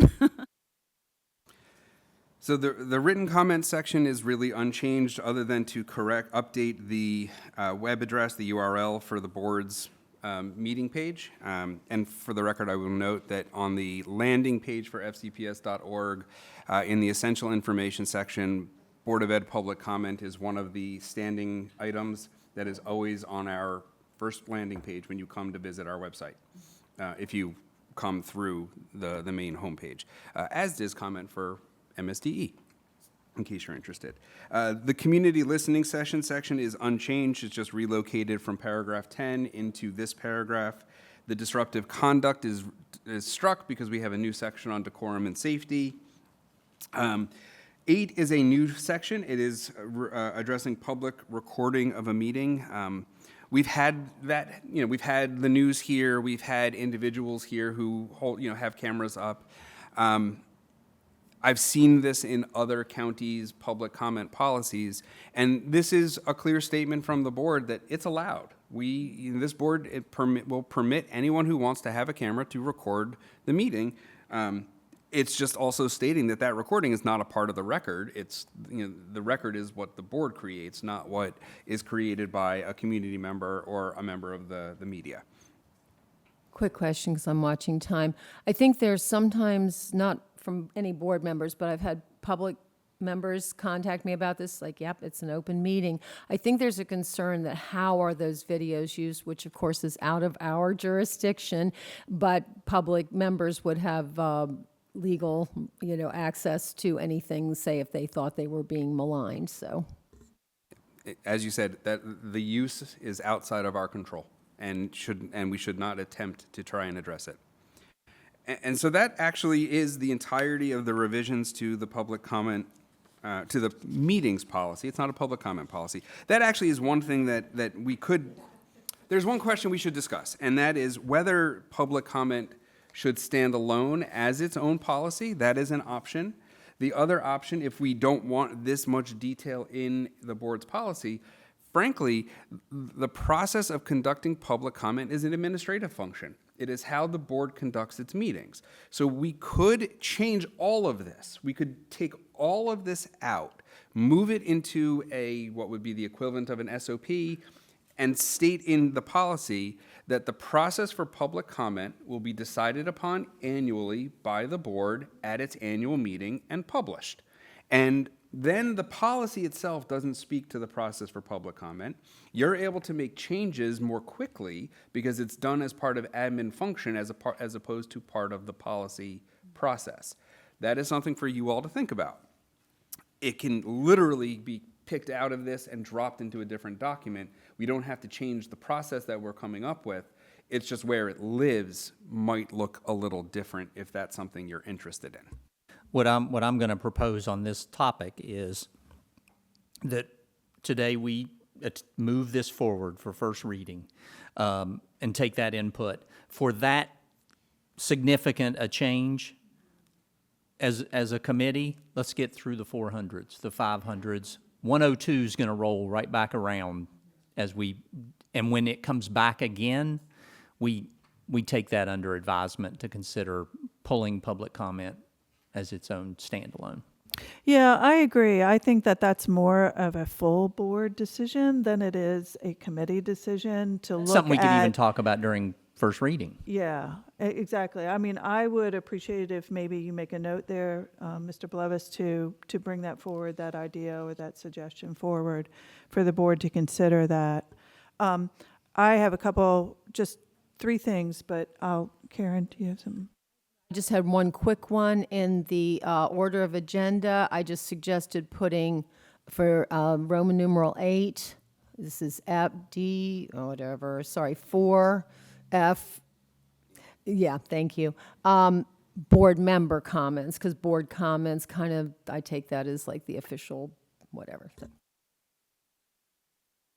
Nancy? Got it? So I would suggest in the format of this policy that we put number 7 as number 6. So we actually put the public comment section before the decorum and safety, so that the decorum and safety, yes, flip them, follows what we're talking about. So decorum and safety, I think, is really more related directly to the public comment section. And then I know that the word pecuniary, quite honestly, I looked it up. There's not a word I was familiar with. Can we make this more user-friendly and just use a word like financial? Certainly can. Again, I took that directly out of Robert's rules. Those are not my words. Those are Robert's rules words. I don't know who Robert is, but Were written hundreds of years ago, yes, and they probably used that word a lot. yeah. So certainly, I will say with respect to your request to flip 6 and 7, and obviously I don't have a stake in the game, so I don't really care what order they show up in, and I don't think it's any more or less enforceable in the order in which they appear.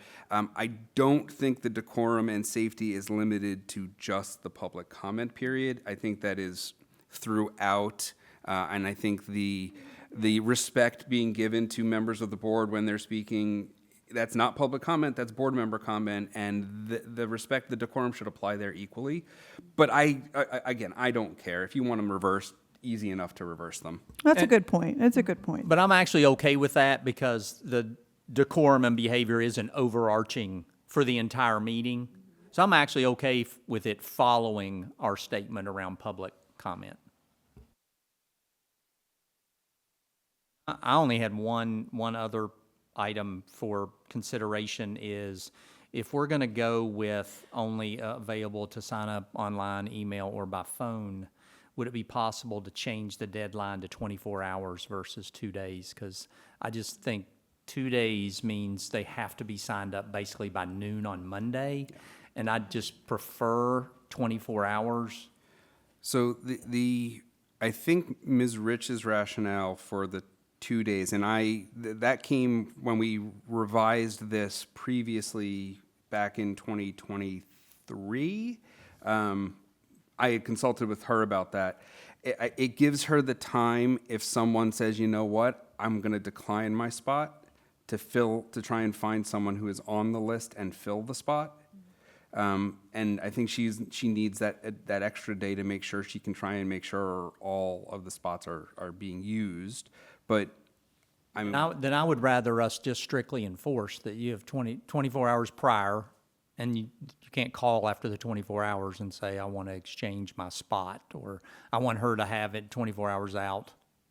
no, if she has it on Monday, she has Monday afternoon and Tuesday to identify, oh, you know what, Mr. Rose, you signed up, you were the third speaker who signed up, so you're confirmed, and then you have time to respond back saying, oh, you know what, I can't make it that day, so I'm not going to speak, and then Ms. Rich then has time to find another person who's on the list to fill your seat. That's really what I think that timing is about. But if you want it reduced to 24 hours, we'll let Ms. Rich know.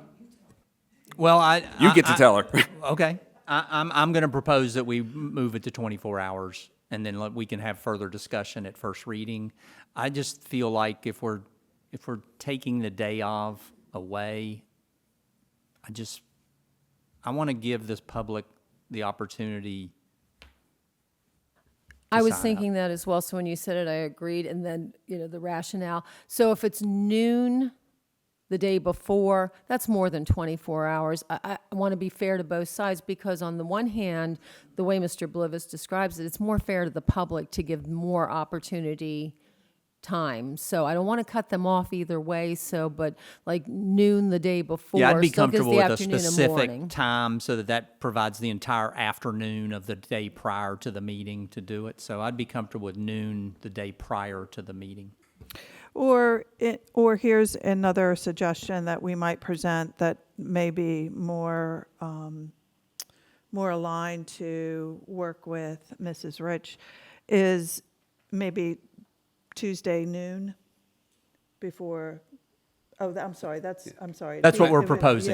Yeah. and- That's and what we're proposing. I just Okay, wouldn't sorry. say, I wouldn't say Tuesday on the off I don't chance know that you why have a I'm meeting on thinking another Thursday. day. Yeah, I was thinking Thursday. For some reason, the meeting got moved. Okay. Yeah. Sorry, that was my little. Okay, so I'm gonna, with those suggestions, sorry. You were going to proceed. I was. Can I pause? You can. I had one more thing. And this kind of goes, I've been holding it since we started reading it. So FCPS staff is part of the FCPS community, right? Part of Frederick County community. A lot of them don't live here. In the definition section, which is where we start out, there's a definition of community member.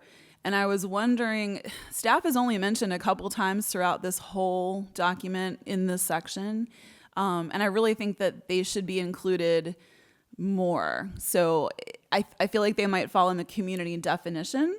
I mean, certainly they're stakeholders. I just want to make sure that the FCPS staff realizes that they have, they're as integral a part of the community. If they want to come and speak, public comment, it needs to be in there more. So, I mean, the list of those who are eligible to speak at public comment expressly includes Frederick County Public Schools, students, staff, and parents. We can certainly incorporate them into the definition of community member. That ultimately, to me, I would probably then take them out later because it's redundant to have them in the definition, use community member, and then also state them again. That is kind of, I mean, that's just redundant. It's excess verbiage, which I try and get away from. So, I mean, I can do whatever you all prefer. It doesn't really matter one way or the other. I think that was a really good catch. I would like them up front, so community member includes staff, and then community member in the body, they can refer to the definitions. I do think, though, that we use community member, and my staff can verify this for me, she's probably trying to do that right now, that we use the definition for community member in other places, and this is the definition that has been used and approved. So we do try and be consistent with our definitions. So that would be another reason not to do that, and I just got the confirmation, yes, from my staff is very good. I think it's important that we emphasize in the public comment section that we're recognizing FCPS staff are eligible. I agree with that. We might want to look at community member, because businesses and all those, anybody who benefit or helps Frederick County benefit from anything. So just residing here, I think that's a little bit too tight. So perhaps the solution is to include it as part of the policy, a policy statement. Okay. To include staff, FCPS staff, students, and parents. I think it can fit into either paragraph 2 or paragraph 3. And really, it's in paragraph 2 already to some degree, because paragraph 2 says, the board is committed to providing the opportunity for community and student input. That can certainly be expanded to include the opportunity for community and FCPS staff, parents, and student input. That may be where you get that extra highlight you're looking for without having to change a definition. And Ms. Yoho, we can certainly go back and look at that definition, but if it's in another policy, we'll have to then go back and revise that policy to keep the alignment. I think that's a good suggestion by Ms. McNeish and a good suggestion by Mr. Blevis. I Nancy? like putting it in number 2. Sorry. That's good. Thank you for bringing that forward. I think that's important too. So in number 2, under policy statement, it says board hearings. Should that be board meetings? Probably. Just because we don't have hearings anywhere mentioned in other parts of that, other than appeals. So, and that's specifically addressed. Great, thank you. I'm going to make a motion that we move policy 102 forward to the board for first reading. Got meeting on the mind. First reading with the discussed changes and edits. I'll second it. It's not, this isn't this is not a formal action item by the board, so there isn't any public comment. Thank you, though. All those in favor? All right. All right. We're close. We actually have 44 minutes, and we're on to policy 443. Mr. Blevis?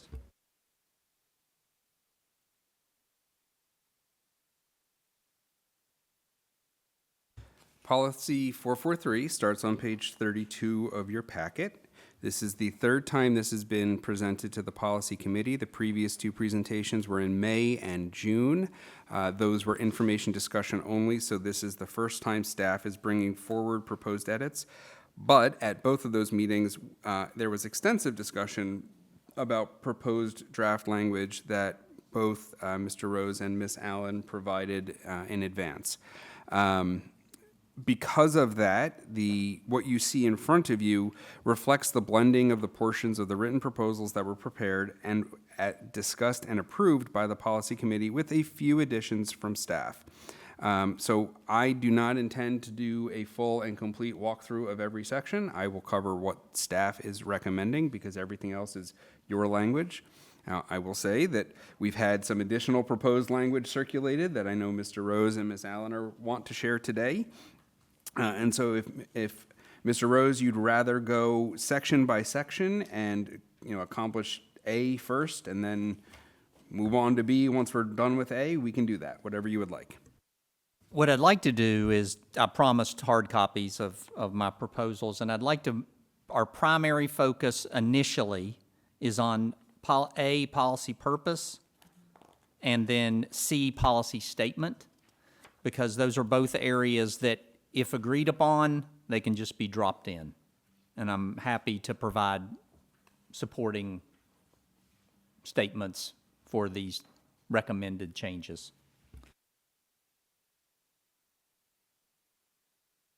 Let everybody know that I did previously send this to everyone, but I promised hard copies. So, Thank you. I wasn't quite as courteous about my so. about my changes. I only emailed them. That's okay. That's actually because I'm not quite as smooth at the editing as you are, so I had to use a whole separate document.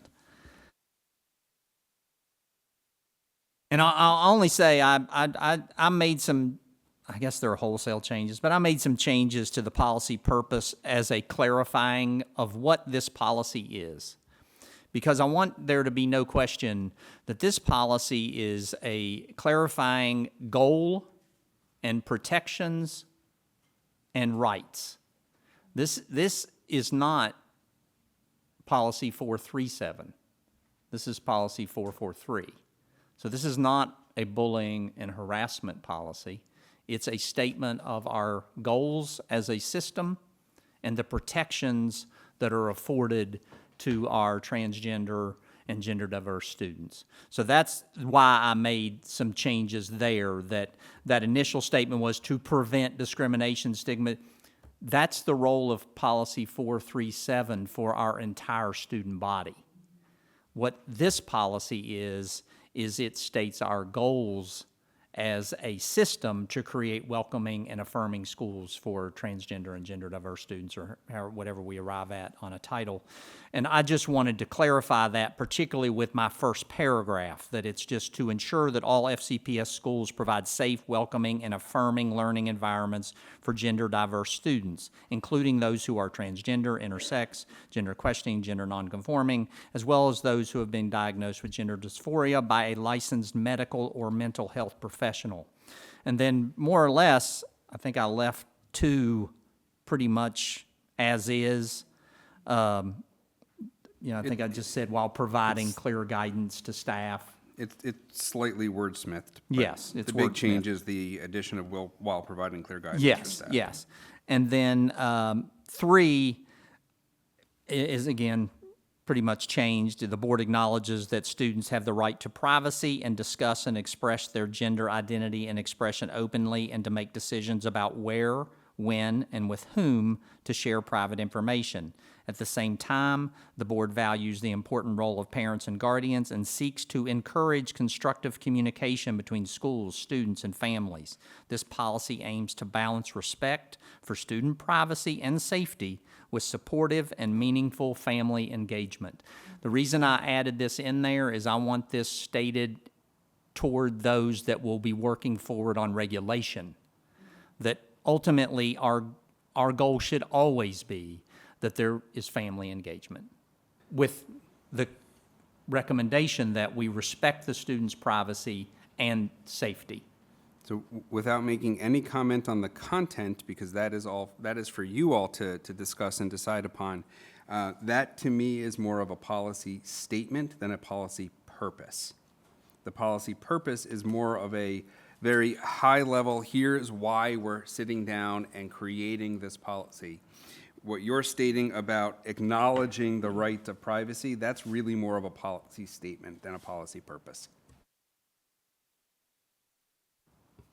I think we can just It can stay where it is if that's what you all want, and or it personally, can be moved. I feel differently, but because I think what I'm iterating here is the purpose is sending a message to regulation that to respect the privacy and safety of our students, while also understanding that we have an aim to meaningful, You're stating involvement. the But- board's interest in what in the direction of the policy and the I agree. supporting regulation I that agree. follows it, which But is I a am comfortable. policy statement. Personally, I'm comfortable with this in our policy purpose.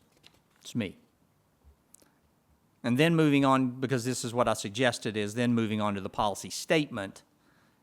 It then states our goal that is, yes, contained in policy 437, but it's our policy statement that the board is committed to FCPS schools that are free of discriminatory acts of hate, violence, insensitivity, and disrespect, and that all students will be provided equal access to curriculum, facilities, and extracurricular activities that align with their gender identity, gender expression, and are a sincerely held part of the student's core identity.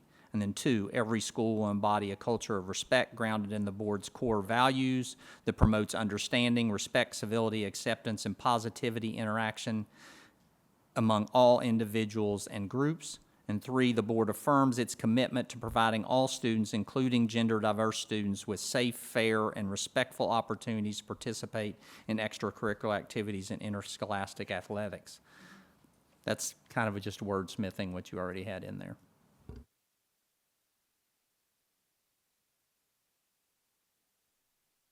Yeah, under number 3, I had also added extracurricular activities, because that was left, we had discussed that, but it didn't appear on the red line, so, yep. Just to support what I have in here, because this is kind of an overarching, what we're saying. We're saying they have a right based on gender identity. is that if we're going to make, because we are going to make changes later in our policy around compelling speech. So if we're going to follow case law that says we're not going to compel speech, I believe we should also currently follow case law that's in force under use of facilities and athletic opportunities. So I just want us to be consistent. Those things may well change in the future, but they are currently, there is case law in support of those actual items. So just two staff thoughts to share on these proposed changes. The first is with respect to the use of gender dysphoria, which is a clinical term from a psychiatric diagnostic manual. There were staff that, and let me preface this by saying, I convened a group of about a dozen people from all over our system, curriculum and instruction, schools, operations. I pulled together, a wide range of people to make sure we got a diverse view on things. There was some concern about the use of gender dysphoria because it is a clinical term that requires a medical diagnosis. So I don't have an opinion on it. I raised that as this was a staff concern that I hope you all will consider. The other is in the proposed third policy statement where we've added extracurricular activities and interscholastic athletics. Mr. Kendrow, who oversees that body of work, had previously added corollary athletic program as a definition, which we haven't discussed yet, but I'm wondering if we need to include corollary athletics in there as well, because as you'll see, corollary athletics are programs that FCPS provides that are not governed by the MPSSAA standards. Yeah, I would support that.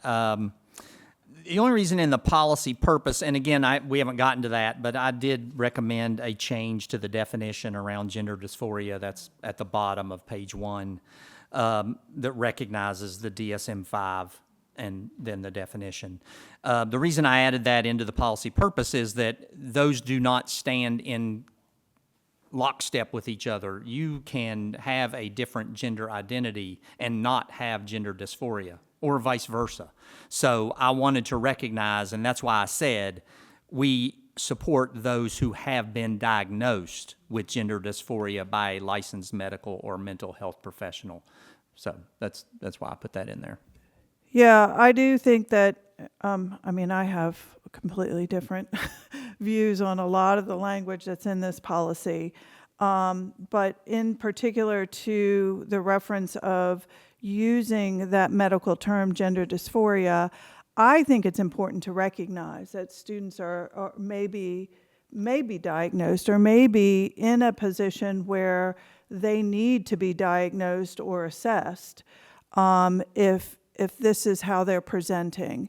And I don't think it's the staff's responsibility to determine that. It's a medical determination. It is not staff's determination or the school's determination. Hence, that would be why parents would be brought in and involved in the discussion, so. Yeah, I think we have general agreement on that because Mr. Rose's wording would obviously, where he says gender dysphoria by a licensed medical or mental health professional, well, that would automatically assume that if the child is under 18, that it involved a parent taking them. So I think that's all in there. So I think we agree on that. So just because I feel like I have to, that's not necessarily true. The law does permit children over the age of 13 to seek treatment without parental permission. So I don't want that statement out there without adding that correction because I just. Yeah, there is the potential that a student over, I think it's 12 actually. Correct. I think it's. Yeah, I can't remember. It's age 12 and above, or yeah, I think over the Maryland age of state 12. law is 12. So the potential. There is the potential there. I'll just use it. A 14-year-old could submit to mental health services on their own by state law, not FCPS, but it's by state law, without permission from their parents, and therefore receive a diagnosis of anything that they could then present to FCPS. So that wouldn't have any impact on any other part of the, but again, that provides, what I'm saying is our goal of providing protections to them, because they may have gender dysphoria and may not be, a part of their core identity may not be a different gender identity. They're just allowing staff to know this is my issue. And I think I do think it speaks also to, I'm sorry, I apologize, that it speaks to the education for staff too, training for staff. And that I think in using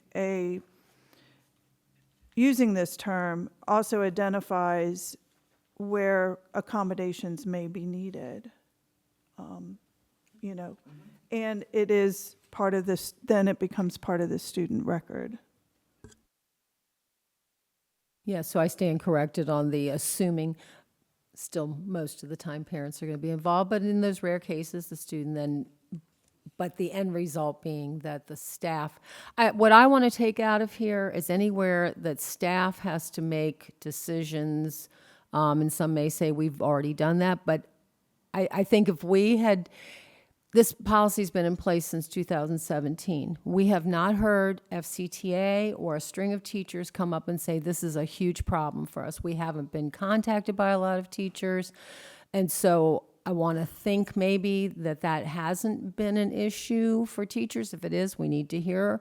But wherever we can take out of the policy that teachers are having to make one more decision or something that's not reasonable for them to have to do, I want to do that.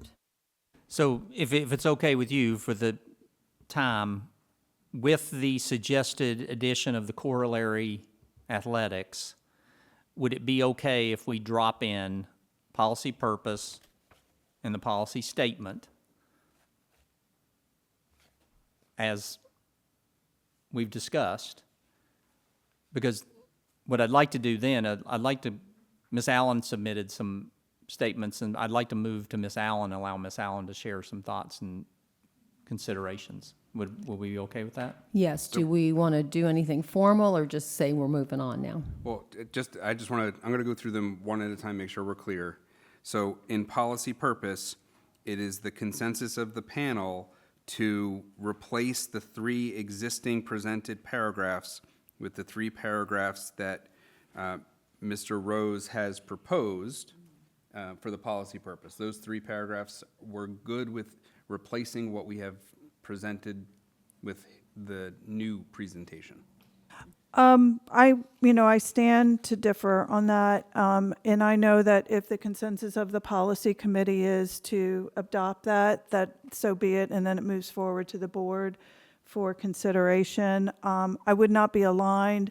I had expressed earlier that, there's some wording that is used in this policy as well as the title, and those terms of affirmation and affirming, I think are words that should not be included in this policy if this policy is to exist at all. And I do differ, drastically from, my colleagues here that, I don't believe that this policy actually should exist to begin with. And, I think that it is a policy that restates a lot of the purpose or a lot of the intent of the bullying, harassment, and intimidation policy. And I do think that language is critical if we are going to maintain this policy, because I think that is where what we have heard from students, that's the problem, that's the crux of it, where we're seeing these students really, their complaints and their personal struggles and challenges come from the bullying, harassment, and intimidation that they're experiencing in the school. So eliminating any of that language, I think, does not serve well if we are to keep the policy. So, just a reminder that basically as I stated, what I moved that into our policy statement. I mean, it basically says, "Will be free of discriminatory acts, hate, violence, disrespect." I just basically kind of moved that into the policy statement because I feel like this policy's purpose is to ensure that all FCPS schools provide a safe, welcoming, affirming learning environment. The paragraph goes further, but that's its purpose. So that's and then we're going to run out of time. I included a corollary statement about the correlation between this policy and 437. So from what I'm hearing, I think Ms. Yoho and Mr. Rose are in agreement, and Ms. Allen, you are dissenting, but that two of three is enough to form a consensus that we should adopt what Mr. Rose, that this policy committee, I keep saying we, I'm not a part of it, that this policy committee is going to adopt for this policy purpose the proposed language with the exception of for the policy purpose, just adopting what Mr. Rose has proposed. Is that what I'm hearing? Yes. Yes. And I also wanted to let Ms. Allen know I am 100%. I appreciate her supplying us yesterday with her suggested edits, and I appreciate that because I took the time to look into each of those suggestions, and I want to make sure that because it's stated, you talked a lot about the word affirming.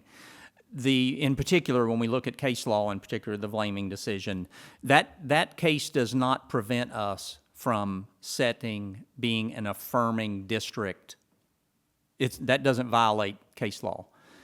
What it does, it provides staff the opportunity to, unfortunately, in my opinion, say they are not going to affirm, that it is against their religious beliefs.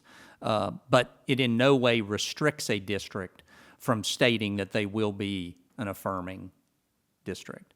So I wanted to clarify that, why I'm leaving that in there, that case does not say we must remove that language. We are more than allowed to say that's a goal of our system to be affirming. Yes, and I appreciate that. I really was not speaking to case law. I was really speaking to, how this policy is going to be interpreted by staff, and that we really have to be very careful about our language in this policy, because I think that there are messages that are sent in people's personal interpretations of how this policy is to be administered, and some of that is correct and a lot of that's not correct. So. And that's why I wanted to get through the policy purpose and policy statement, because just as important are the sections on implementation and staff training.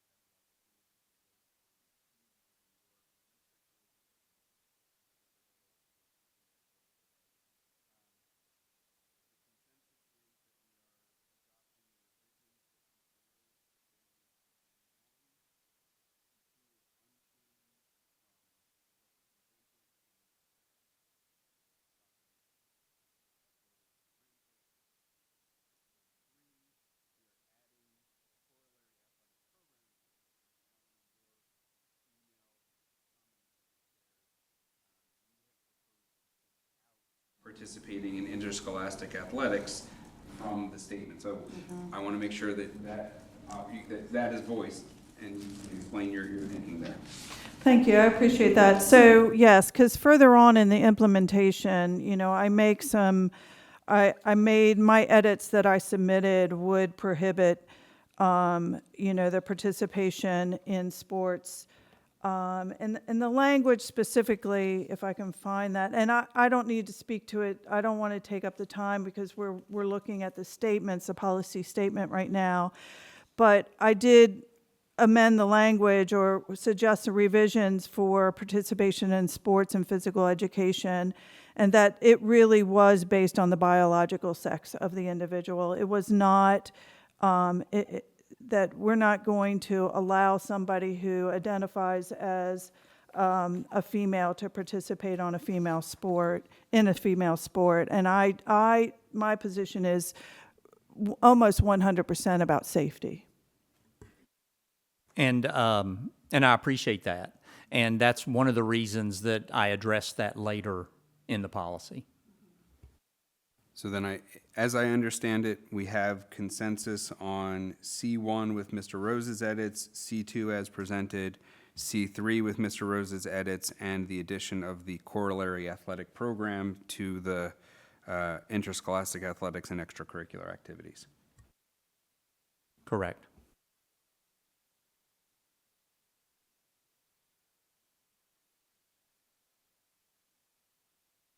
And I'll just speak that, 1 and 2, I'm fine with. 3, because it includes the interscholastic athletics. I would not be aligned with 3, but again, I defer to the consensus of the committee, whether it moves forward into the next revision. Just really quick on that, with interscholastic sports, I always go back to MPSSAA and their rules. And again, to be perfectly forward, they have pulled it from their website.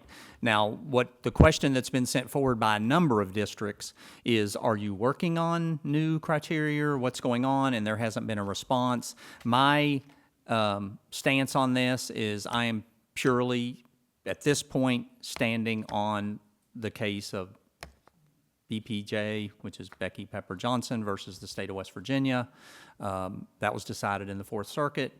It will be heard by the Supreme Court this fall, and there'll be some determination at that point that will, again, bring us back to this policy in the future. But for now, that policy does reside in the Fourth Circuit, and it was decided that transgender individuals have the right to participate in sports based on their gender identity and expression. But to Miss Allen's concern, I sorry about that.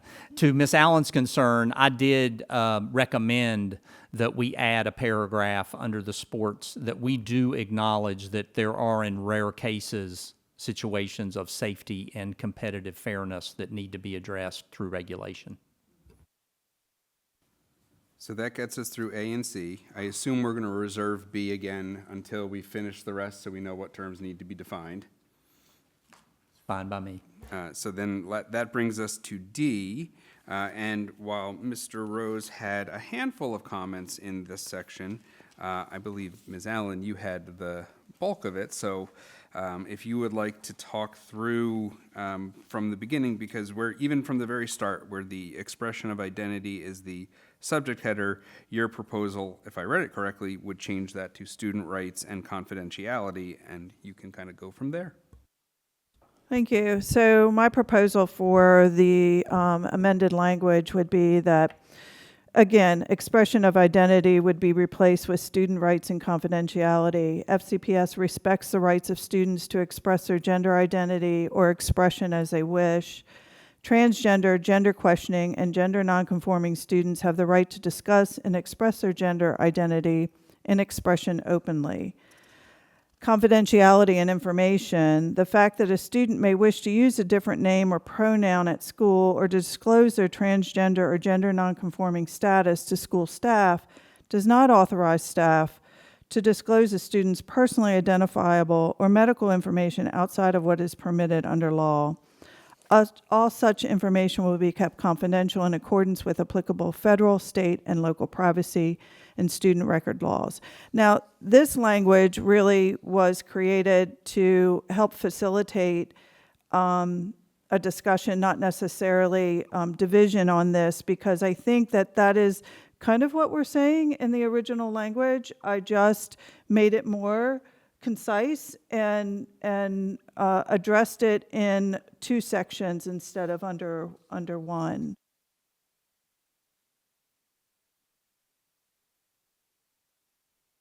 It's all for you to discuss and decide upon. I have no opinion.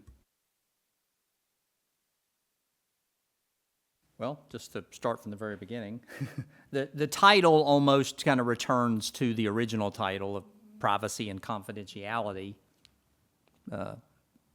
Ms. Yoho, do you have it? I'm trying to combine all of these to see where they come in, yeah. I think this section does talk about privacy and expression. So I think I'm okay with that. I wanted to ask Ms. Yoho what her thoughts were.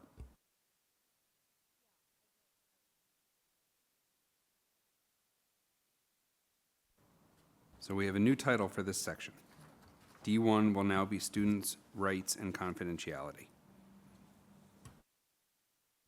That does keep going, though. Under this particular section, there's two more, which talks about parental involvement and disclosure, and then communication and support, which is included in the original language that was, if I have it right, was labeled under D, like A through B, and then B had certain A through C, and then they had subsections underneath it. So can I help? Yeah. Okay. So what exists currently in paragraph A, what is presented here, you had proposed really just to end the sentence at after expression openly, period. So, so that is the change for A. What you have designated as confidentiality of information, that's really a new B. All right, that works for me. Yep. And that would slot in between A and B. So, and that's the statement about the fact that a student may wish to use a different name or pronoun, et cetera, et cetera, et cetera.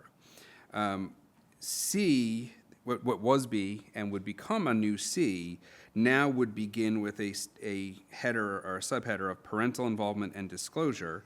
The board affirms the vital role of parents in the lives of their children and recognizes parents as the primary decision makers regarding the upbringing, health, and welfare of their students.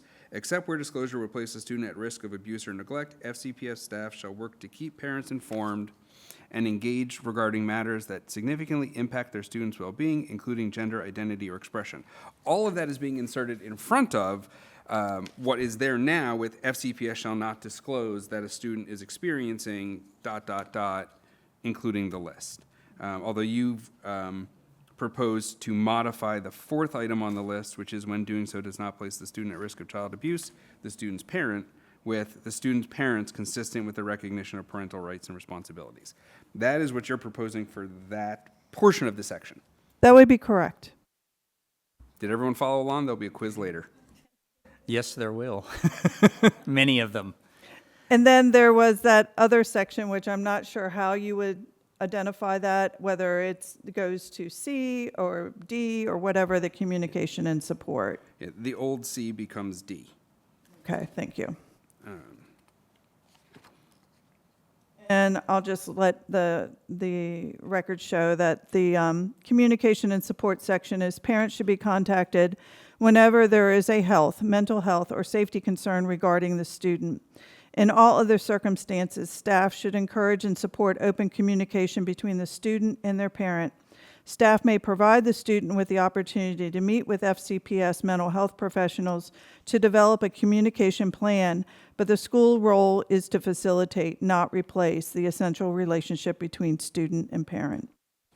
And for those following along on the written document, what Ms. Allen is proposing is to eliminate the paragraph that is next to the C and combining the 1 and 2 into a single statement that would replace what is in C.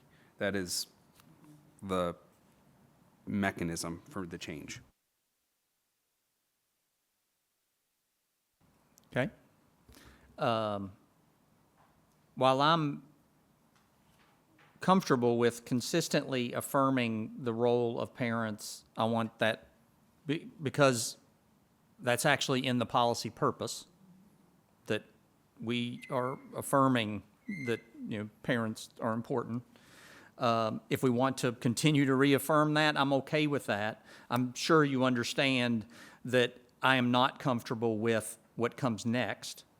I'm not, because I actually was going to recommend that we delete this reference in all areas where we reference except at the risk of abuse or neglect, because I just can't see how we could ever ask our teachers or administrators to determine that.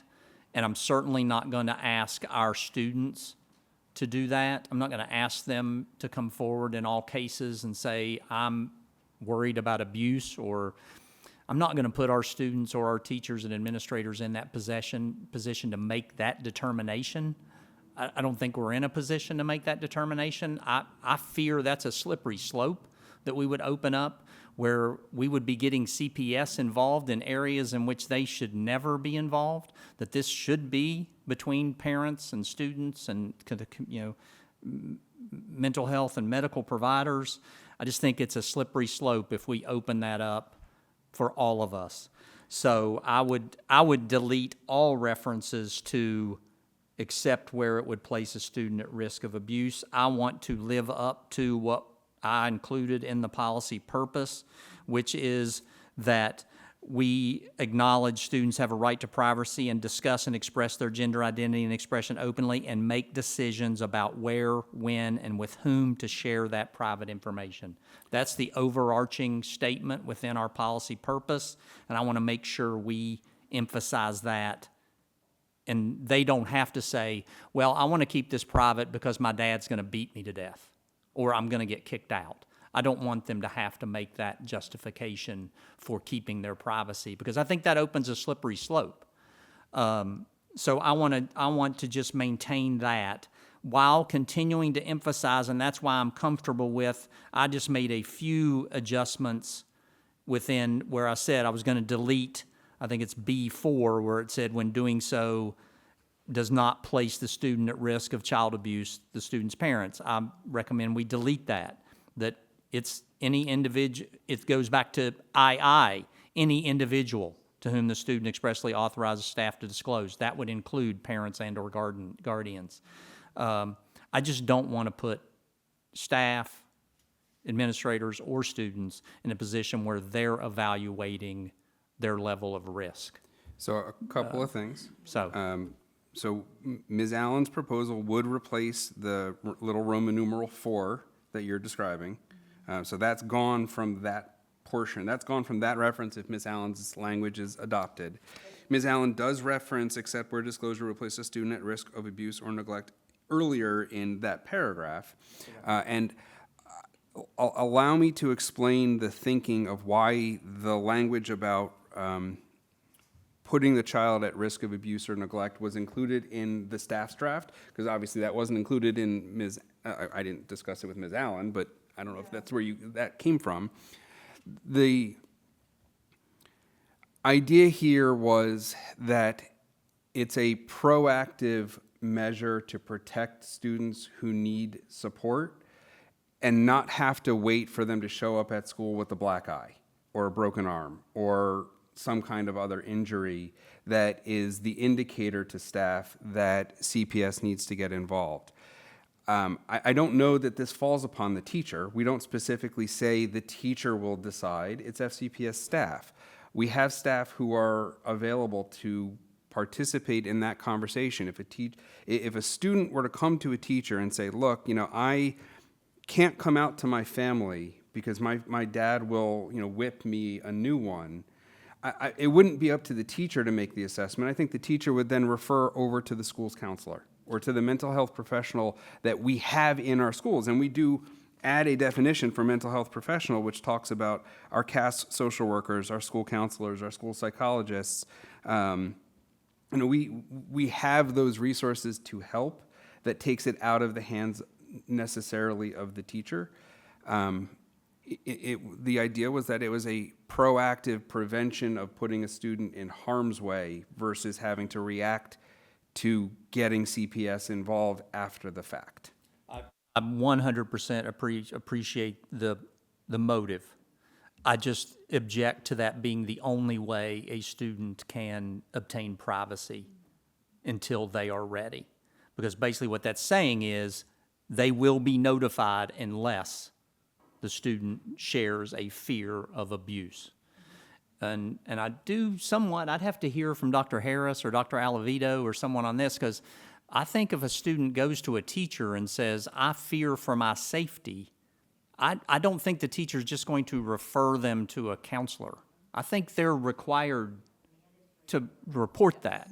So that would, I think in a perfect world, we'd love, oh, let me have you go talk to the counselor. But I think as soon as that student says, I'm in fear of my life, and the teacher says, I'm going to refer you to the counselor, and the counselor says, I can see you on Wednesday, and on Tuesday they get the crap beat out of them, we've failed. So I think that puts us in a very difficult position that as mandatory reporters that have, so I, again, so if Dr. Harris, you want to speak to that? While he's going to the podium, I just did my training, and you are absolutely right. Correct. And so if a student expresses a concern that they are in fear, then there might be an initial question. So what do you mean by that? And if the teacher is concerned, the teacher is a mandated reporter, and they must report themselves to CPS, not refer to a counselor or any other staff. Thank you for that.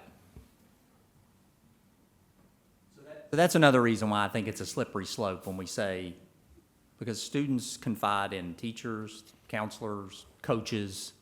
So I just think it's a slippery slope where we we always talk about exposing ourselves to litigation. I think that exposes ourselves to significant litigation.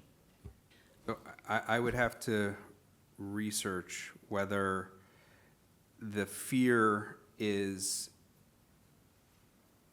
resultant from a potential outcome if I reveal something about myself, if that triggers it, or if it's just because I say I have a fear, that's enough. I've not taken your training, and I defer to Dr. Harris, but I would want to do some research into that, because one of the things that I think taking this out of the policy may result in is you may make students less willing to come forward to staff who are supposed to be trusted advisors to them. And and that's why I said I greatly appreciate your motive. I'm just very concerned because then that leaves a lot of flexibility within whoever they're reporting it to. Like you just said, do you mean now or later or ongoing? Or I just don't, I think that is a very slippery slope. And I think the training is pretty clear that if a student comes to a teacher, coach, anyone involved in FCPS with a fear for their safety, they can't kick that can.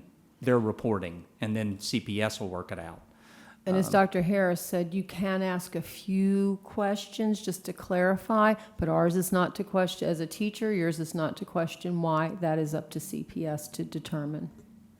I agree, and also that applies in a slightly different way to volunteers. In the volunteer training, it covers that too.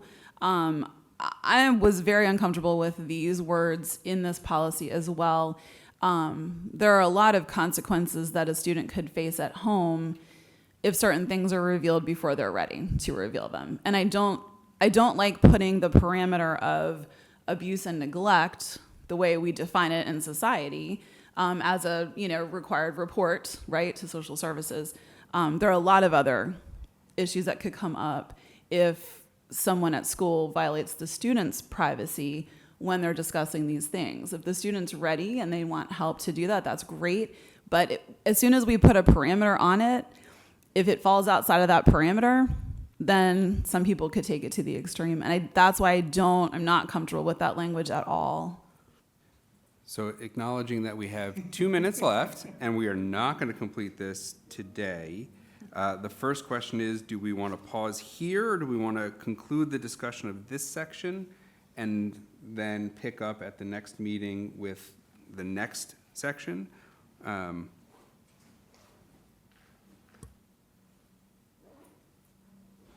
Because this is my favorite section, compelled speech and use of... Well, that's the next section. So do we? I say pausing there because I got a lot to say. Well, no, but we're certainly not going I think into that section. we haven't even finished D, so So- I think it would be disingenuous, disrespectful to just say, oh, D looks good. I think we need to come. D1. D1 we're good. We need to come back and start on So we're going to come back on D1. we're going to start back in D1. Okay, so we're, Is that okay? Because I don't think we're prepared to just say, we're good. I'm fine with that. Okay, so at the next meeting, we will start back at D1. so then the related question is, we had a number of policies on the roadmap for the next meeting. And if you'll give me a second, I will pull those up.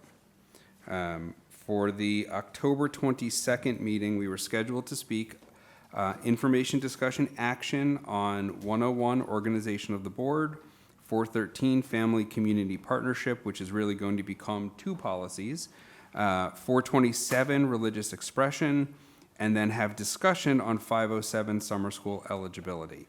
I would love to be optimistic and think we could get through all of this in one regular policy committee meeting. I'm realistically, that's unlikely. Do we want to make this the sole focus and spend the entire policy committee meeting on 443? Do you want 443 and some of those? What would you like me to do for the roadmap? I would, see if everyone, I would propose policy 101 and policy 443 at the next meeting. I would be aligned with that. I was thinking we might get 2 in and 443, depending on the extent of the revisions that would be required for it. I mean, are there policies that you listed there that really are ones that are pretty quick reviews without? So because family community partnership is going to probably be split, I think we said was going to split into 2. That's going to take some time. I am certain religious expression is going to take some time. We could keep summer school eligibility as an information discussion item. There was no action going to be taken. It was just going to be to sit down and hear from the panel what your interests are with respect to summer school eligibility. So that could potentially stay on. Is that okay with you I'm guys? just thinking I so think that let's we're just, not- I think yeah. 101 has been of board interest that we want to get through that. We want to address that policy. So my suggestion is let's do 101 and 443, and let's go ahead now and commit to 9:30 to 12. I would be in agreement, yes. But also add in the summer school eligibility. Did you want to do that? Yeah. You want to, let's add that in last, and if we don't happen to get to it, how's that? Then we don't Okay, happen so to we'll get to do, it. we'll do 101, 443, and then we'll add summer school eligibility at the end if time allows. But we'll set now that the meeting time will be 9:30 to 12 again. So I will adjust the roadmap accordingly. It will likely mean that some things that were going to come in November as information discussion only items will come off and will be presented by staff as information discussion action items without having that first meeting. That may be where we have to go in order to keep with our timeframe.